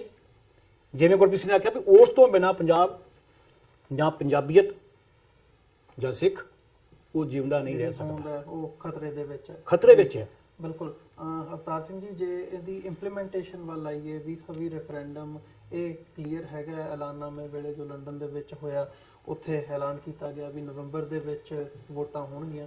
ਪਰ ਜੇ ਇਹਦੀ ਇੰਪਲੀਮੈਂਟੇਸ਼ਨ ਦੇਖੀ ਜਾਵੇ, ਉਹਦੀ ਵੋਟਾਂ ਦੀ ਪ੍ਰੋਸੈਸ ਕਿੱਥੇ ਪੈਣਗੀਆਂ ਜਾਂ ਕੀ ਹੋਊਗਾ, ਜਾਂ ਉਹਦਾ ਸਾਰਾ ਇਹਦਾ ਰੂਪਰੇਖਾ ਕੀ ਹੋਊਗੀ, ਤੇ ਫਿਰ ਅੱਗੇ ਯੂਨਾਈਟਿਡ ਨੇਸ਼ਨਸ ਦੇ ਵਿੱਚ ਜੇ ਕੇਸ ਲੈ ਕੇ ਜਾਣ ਦੀ ਗੱਲ ਆਉਂਦੀ ਹੈ, ਉਹ ਕਿਵੇਂ ਹੋਊਗਾ? ਕਿ ਆਉਣ ਵਾਲੀਆਂ ਜਿਹੜੀਆਂ ਕਾਨਫਰੰਸਿਸ ਹੋ ਰਹੀਆਂ ਨੇ, ਇਹਦੇ ਵਿੱਚ ਇਹਨਾਂ ਸਵਾਲਾਂ ਦੇ ਜਵਾਬ ਦਿੱਤੇ ਜਾਣਗੇ? ਹਾਂ, ਵੇਖੋ ਤੁਸੀਂ ਕੁਐਸਚਨ ਬੜਾ ਅਹਿਮ ਕੀਤਾ। ਵੇਖੋ ਜਿੰਨੀਆਂ ਵੀ ਅਸੀਂ ਕਾਨਫਰੰਸ ਰੱਖੀਆਂ, ਨਿਊਯਾਰਕ ਦੀ ਪਹਿਲੀ ਕਾਨਫਰੰਸ ਆ, ਉਹਦੇ ਵਿੱਚ ਸਾਡੀ ਜਿਹੜੀ ਲੀਗਲ ਟੀਮ ਆ, ਸਾਰੇ ਐਡਵਾਈਜ਼ਰ ਸਾਹਿਬ ਬੈਠੇ ਨੇ। ਇਹ ਕਿਸੇ ਵੀ ਭੈਣ ਭਰਾ ਦਾ ਕੋਈ ਕੁਐਸਚਨ ਹੋਏਗਾ ਇਹ ਰੈਫਰੈਂਡਮ ਕਿਸ ਤਰ੍ਹਾਂ ਹੋਣਾ, ਇਹ ਵਕੀਲ ਸਾਹਿਬ ਕੱਲ੍ਹ ਨੂੰ ਦੱਸਣਗੇ। ਅੱਜ ਵੀ ਆਪਾਂ ਦੱਸਾਂਗੇ, ਕਿਉਂਕਿ ਲੀਗਲ ਜਿਹੜਾ ਸਿਸਟਮ ਹੈ ਉਹ ਸਾਡੇ ਵਕੀਲ ਸਾਹਿਬ ਹੀ ਦੱਸਦੇ, ਮੈਂ ਤੇ ਦੱਸ ਸਕਦਾ, ਅਸੀਂ ਆਰਗੇਨਾਈਜ਼ਰ ਅਸੀਂ ਦੱਸਾਂਗੇ। ਪਰ ਕਈ ਵਾਰ ਲੀਗਲ ਜਿਹੜਾ ਪ੍ਰੋਸੈਸ ਆ ਜੀ, ਉਹ ਆਪਾਂ ਸਾਰਾ ਖਿੱਤਾ ਜਿਹੜਾ ਉਹ ਇਹਨਾਂ ਤੋਂ ਕੋਰ ਦਿੱਤਾ ਵਾ। ਸਾਡੇ ਨਾਲ ਜਿਹੜਾ ਆਪਾਂ ਲੋਕਾਂ ਦਾ ਇਕੱਠ ਕਰਦੇ ਆ ਨਾਲੇ ਪੰਨੂ ਸਾਹਿਬ ਕਹਿੰਦੇ ਕਾਨੂੰਨ ਨਹੀਂ ਹੱਥ 'ਚ ਲੈਣਾ, ਲੀਗਲ ਵਾਲਾ ਕੰਮ ਲੀਗਲ। ਕਿਉਂਕਿ ਕੋਈ ਵੀ ਗੱਲਬਾਤ ਹੋਈ ਮੈਂ ਦੱਸਦਾ ਤੁਹਾਨੂੰ ਇੱਕੋ ਜਿਹੜੀ ਚੀਜ਼ ਆ, ਫਿਰ ਸਿੱਖ ਫਰ ਜਸਟਿਸ ਦੇ ਕੋਲ ਲੀਗਲ ਐਡਵਾਈਸ ਦਾ ਕਾਨੂੰਨ ਨੂੰ ਹੱਥ 'ਚ ਲੜਨਗੇ, ਜਿਹੜਾ ਕੋਈ ਸਿਸਟਮ ਬਣਾਓ ਇਹ ਦੱਸਣਗੇ। ਮੇਰੇ ਕੋਲ ਪੁੱਛੋ ਵੀ ਅਸੀਂ ਇਕੱਠ ਕਿੱਦਾਂ ਕਰਨਾ। ਅਸੀਂ ਹਰ ਜਥੇਬੰਦੀ ਨੂੰ, ਜਿੱਦਾਂ ਮੈਂ ਹਰ ਜਥੇਬੰਦੀ ਨੂੰ, ਕੋਈ ਜਥੇਬੰਦੀ ਨਹੀਂ ਕਹਿ ਸਕਦੀ ਕੱਲ ਨੂੰ, ਜਾਂ ਕੋਈ ਗੁਰਦੁਆਰਾ ਸਾਹਿਬ ਨਹੀਂ ਕਹਿ ਸਕਦਾ ਵੀ ਅਸੀਂ ਉਹਨਾਂ ਤੱਕ ਅਪਰੋਚ ਨਹੀਂ ਕੀਤੀ ਜੀ। ਹਰ ਵਾਰੀ ਜਦੋਂ ਵੀ ਕੋਈ ਪ੍ਰੋਗਰਾਮ ਕੀਤਾ ਜਾਂਦਾ, ਹਰ ਇੱਕ ਨੂੰ ਅਪਰੋਚ ਕੀਤੀ ਜਾਂਦੀ ਹੈ। ਕਈ ਵਾਰੀ ਕਈ ਬੰਦੇ ਆ ਜਾਂਦੇ, ਕਈਆਂ ਦਾ ਰੁਝੇਵਾਂ ਹੁੰਦਾ, ਪਰ ਸਾਰੇ ਬੰਦੇ ਉਹ ਸਹਿਮਤ ਨੇ। ਕਈਆਂ ਭਰਾਵਾਂ ਦਾ ਕੁਐਸਚਨ ਅੱਜ ਵੀ ਹੈਗਾ ਵਾ ਜਥੇਬੰਦੀਆਂ ਦੇ ਤੌਰ ਤੇ, ਵੀ ਅਸੀਂ ਕਹਿੰਦੇ ਵੀ ਹੱਥ ਜੋੜ ਕੇ ਬੇਨਤੀ ਕਰਦੇ ਹਾਂ ਵੀ ਜੇ ਤੁਸੀਂ ਸਾਥ ਨਹੀਂ ਦੇ ਸਕਦੇ, ਵਿਰੋਧ ਨਾ ਕਰੋ, ਕਿਉਂਕਿ ਜਿੱਥੋਂ ਤੱਕ ਸਾਡੀ ਲੀਗਲ ਐਡਵਾਈਸ ਦਾ ਦਿਮਾਗ ਕੰਮ ਕਰਦਾ ਜਾਂ ਜਿੱਥੋਂ ਤੱਕ ਚੱਲਦਾ, ਅਸੀਂ ਉਹ ਸਟੈਪ ਤੱਕ ਜਾ ਰਹੇ ਹਾਂ। ਅਗਲਾ ਪ੍ਰੋਸੈਸ ਜਿਹੜਾ ਵਾ ਲੀਗਲ, ਉਹ ਸਾਡੇ ਲੀਗਲ ਐਡਵਾਈਜ਼ਰ ਜਿਹੜੇ ਆ ਉਹ ਦੱਸਣਗੇ। ਜੀ, ਲੀਗਲ ਐਡਵਾਈਜ਼ਰ ਸਾਹਿਬ ਤੋਂ ਪੁੱਛ ਲੈਂਦੇ ਹਾਂ। ਹਾਂਜੀ, ਜੀ, ਪੁੱਛੋ ਜੀ। ਜਿਹੜੇ ਜੀ, ਅਮਰਿਤ ਸਵਾਲ ਭਾਈ। ਉੱਠਦੇ ਆ ਵੀ ਰੈਫਰੈਂਡਮ ਕਿਵੇਂ ਹੋਊਗਾ, ਕੀ ਹੋਊਗਾ, ਵੋਟਾਂ ਦਾ ਕੀ ਪ੍ਰੋਸੈਸ ਹੋਊਗਾ, ਤੇ ਫਿਰ ਫਾਈਨਲੀ ਤੁਸੀਂ ਹਮੇਸ਼ਾ ਜਦੋਂ ਵੀ ਯੂਨਾਈਟਿਡ ਨੇਸ਼ਨਸ ਦੇ ਵਿੱਚ ਇਹ ਕੇਸ ਲਾਉਣਾ ਜੀ। ਉਹਦਾ ਕੀ ਪ੍ਰੋਵੀਜ਼ਨ ਹੈ? ਦੇਖੋ, ਵੋਟਾਂ ਤਾਂ ਤੁਸੀਂ ਇਹਨੂੰ ਛੋਟੇ ਲੈਵਲ ਤੋਂ ਚੱਲ ਪਾਓ ਵੀ ਗੁਰਦੁਆਰਾ ਸਾਹਿਬ 'ਚ ਵੀ ਵੋਟਾਂ ਆਪਾਂ ਪਾਉਂਦੇ ਆ, ਸਿਟੀ ਲੈਵਲ 'ਚ ਵੀ ਪਾਉਂਦੇ ਆ, ਤੇ ਫਿਰ ਆਪਾਂ ਸਟੇਟ 'ਚ ਪਾਉਣੀਆਂ ਸ਼ੁਰੂ ਕਰ ਦਿੰਦੇ ਆ। ਸੋ ਜਿਹੜੇ ਤੇ ਆਪਾਂ ਬਾਹਰ ਬੈਠੇ ਆ ਦੁਨੀਆ ਭਰ ਦੇ ਵਿੱਚ, ਜਿੱਥੇ ਸਿੱਖ ਬੈਠਾ ਹੈ, ਤੇ ਉੱਥੇ ਤੁਹਾਡੇ ਸਭਨਾਂ ਦੇ ਜਥੇਬੰਦੀਆਂ ਦੇ, ਗੁਰਦੁਆਰਾ ਸਾਹਿਬ ਦੇ, ਔਰ ਸਭ ਤੋਂ ਜ਼ਿਆਦਾ ਗੁਰੂ ਸਾਹਿਬ ਅੱਗੇ ਜਿਹੜੀ ਅਰਦਾਸ ਕੀਤੀ ਹੈ, ਉਹਨਾਂ ਦੀ ਮਿਹਰ ਸਦਕਾ ਹਰ ਦੇਸ਼ ਵਿੱਚ, ਹਰ ਸਿਟੀ ਦੇ ਵਿੱਚ ਜਿੱਥੇ ਮੇਜਰ ਸਿੱਖ ਕੌਮ ਵੱਸਦੀ ਆ, ਉੱਥੇ ਬੂਥ ਲੱਗਣਗੇ ਜੀ। ਉਹਦੀਆਂ ਐਪਲੀਕੇਸ਼ਨਾਂ ਬਣਾਈਆਂ ਜਾ ਰਹੀਆਂ, ਔਰ ਉਹਦੇ ਵਾਸਤੇ ਜਿਹੜੀ VOTING ਰਜਿਸਟ੍ਰੇਸ਼ਨ ਹੈ ਵੀ ਵੋਟਾਂ ਕੌਣ ਪਾਣੀਆਂ, ਕਿਹਦੇ ਕਿਹਦਾ ਨੰਬਰ ਹੈ, ਉਹ ਆਪਾਂ ਗੁਰੂ ਸਾਹਿਬ ਦੇ 550ਵੇਂ ਪ੍ਰਕਾਸ਼ ਉਤਸਵ ਤੇ ਜਨਮ ਦਿਹਾੜੇ ਤੇ ਕਰਤਾਰਪੁਰ ਸਾਹਿਬ ਤੋਂ ਆਪਾਂ ਨੇ ਉਹ ਸ਼ੁਰੂ ਕਰਨਾ। ਉਹਦਾ ਆਗਾਜ਼ ਉੱਥੋਂ ਸਾਰਾ ਆਗਾਜ਼ ਉੱਥੋਂ ਹੋਣਾ। ਜਿਹੜੀ ਰਹੀ ਗੱਲ ਹੈ ਵੀ ਉਸ ਤੋਂ ਬਾਅਦ ਪੰਜਾਬ 'ਚ ਕਿੱਦਾਂ ਪਹੁੰਚਣਾ ਹੈ, ਉਹਦੇ ਅਲੱਗ-ਅਲੱਗ ਤਰੀਕੇਕਾਰ ਦੇਖੇ ਜਾ ਰਹੇ ਆ, ਔਰ ਸਮੇਂ ਦੇ ਨਾਲ ਨਵੰਬਰ 2019 ਤੋਂ ਬਾਅਦ ਉਹ ਵੀ ਤੁਹਾਡੇ ਸਾਹਮਣੇ ਜਿਹੜੇ ਆ ਉਹ ਬਿਲਕੁਲ ਦੱਸ ਦਿੱਤੇ ਜਾਣਗੇ। ਜੀ। ਤੇ ਯੂਨਾਈਟਿਡ ਨੇਸ਼ਨਸ ਤੱਕ ਪਹੁੰਚ ਕਰਨ ਦਾ ਯੂਨਾਈਟਿਡ ਨੇਸ਼ਨਸ 'ਚ ਤੁਸੀਂ ਲਾਇਆ ਸੀਗਾ ਜੀ ਕੇਸ, ਉਹ ਅਸੀਂ ਕਈ ਵਾਰੀ ਸਾਰਿਆਂ ਨੂੰ, ਔਰ ਅੱਜ ਫਿਰ ਤੁਹਾਨੂੰ ਤੁਹਾਡੇ ਮਾਧਿਅਮ ਰਾਹੀਂ ਦੱਸਣਾ ਚਾਹੁੰਦੇ ਹਾਂ, ਕੇਸ ਨਹੀਂ ਕੋਈ ਲੱਗਦਾ ਹੁੰਦਾ, ਇਹ ਹੁੰਦਾ ਕਲੇਮ, ਕਿਉਂਕਿ ਯੂਨਾਈਟਿਡ ਨੇਸ਼ਨਸ ਦੀਆਂ ਕਨਵੈਨਸ਼ਨਸ ਹੈ, ਉਹਦੀਆਂ ਧਾਰਾਵਾਂ ਹੈ। ਤੁਸੀਂ UN ਦੇ ਸਾਹਮਣੇ ਆਪਣਾ ਕਲੇਮ ਪਾਉਣਾ ਹੈ ਕਿ ਅਸੀਂ ਇੱਕ, ਜਿੱਦਾਂ ਦੱਸਿਆ ਵੀ all people have a right to self determination, ਕਿ ਹਰ ਇੱਕ ਇਨਸਾਨ ਦਾ ਹੱਕ ਹੈ, ਔਰ ਜਿੰਨੇ ਵੀ ਉਹਨਾਂ ਦੇ ਪ੍ਰੈਕਟੀਕਲੀ, ਜਿਹਨੂੰ ਕਹਿੰਦੇ ਵੀ ਆਪਾਂ ਸਮੇਂ ਦੇ ਨਾਲ ਕਿੰਨੇ ਰੈਫਰੈਂਡਮ ਕਰਾਇਆ, ਔਰ ਕਿਹੜੀ ਉਹ ਉਹਨਾਂ ਦੀ ਜਿਹੜੀ ਟ੍ਰੇਟ ਹੈ, ਕਿਹੜਾ ਜਿਹੜਾ ਫੈਕਟ ਹੈ, ਉਹ ਸਿੱਖ ਕੌਮ ਪੂਰਾ ਕਰਦੀ ਹੈ। ਚਾਹੇ ਜੈਨੋਸਾਈਡ ਵਾਲੀ ਜੇ ਆਪਾਂ ਬਾਕੀ ਸਾਰੇ ਕਲੇਮ ਛੱਡ ਦਈਏ ਕਿ ਜਿਸ ਕੌਮ ਦਾ ਜੈਨੋਸਾਈਡ ਹੋਇਆ ਹੁੰਦਾ ਹੈ, ਉਹਨੂੰ ਅਲੱਗ ਜਿਹੜਾ ਹੈ ਦੇਸ਼ ਮੰਗਣ ਦਾ ਹੱਕ ਹੈ। ਤੁਹਾਡੇ ਸਾਹਮਣੇ ਇਜ਼ਰਾਈਲ ਜਿਹੜਾ ਉਹ ਬਣਿਆ ਬੇਸਡ ਔਨ ਦਿਸ ਵਨ।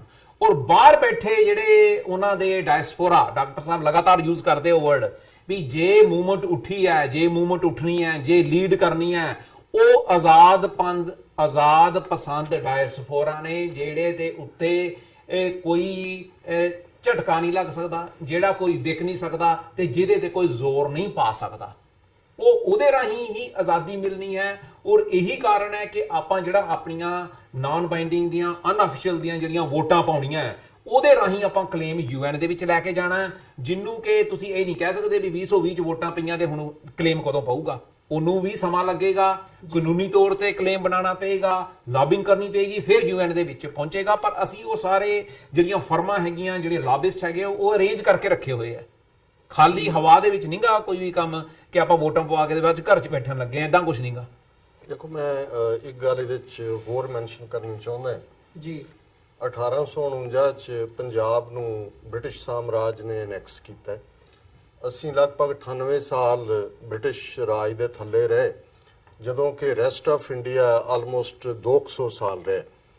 ਸੋ ਜ਼ਾਹਰ ਹੈ ਵੀ ਜਦੋਂ ਅਸੀਂ ਈਵਨ ਇਸ 98 ਸਾਲ ਦੇ ਪੀਰੀਅਡ 'ਚ ਪਹਿਲੀ ਪਾਰਟੀ ਜਿਹੜੀ ਉੱਥੇ ਪੋਲੀਟੀਕਲ ਕਾਂਗਰਸ ਬਣੀ 1985, ਜਿਹਨੂੰ ਇੱਕ ਗੋਰੇ ਸਰ ਹਿਊ ਰੋਜ਼ ਨੇ ਬਣਾਇਆ, 1929 ਤੱਕ ਜਦੋਂ ਕਿ ਰਾਵੀ ਦੇ ਕੰਢੇ ਨਹਿਰੂ ਨੇ ਪੂਰਨ ਆਜ਼ਾਦੀ ਦਾ ਐਲਾਨ ਕੀਤਾ ਜੀ, ਕਦੇ ਇਹ ਹੋਮ ਰੂਲ ਮੰਗਦੇ ਸੀ, ਕਦੇ ਇਹ ਡੋਮੀਨੀਅਨ ਸਟੇਟਸ ਮੰਗਦੇ ਸੀ, ਇਸ ਤੋਂ ਬਿਯੋਂਡ ਨਹੀਂ ਸੀ।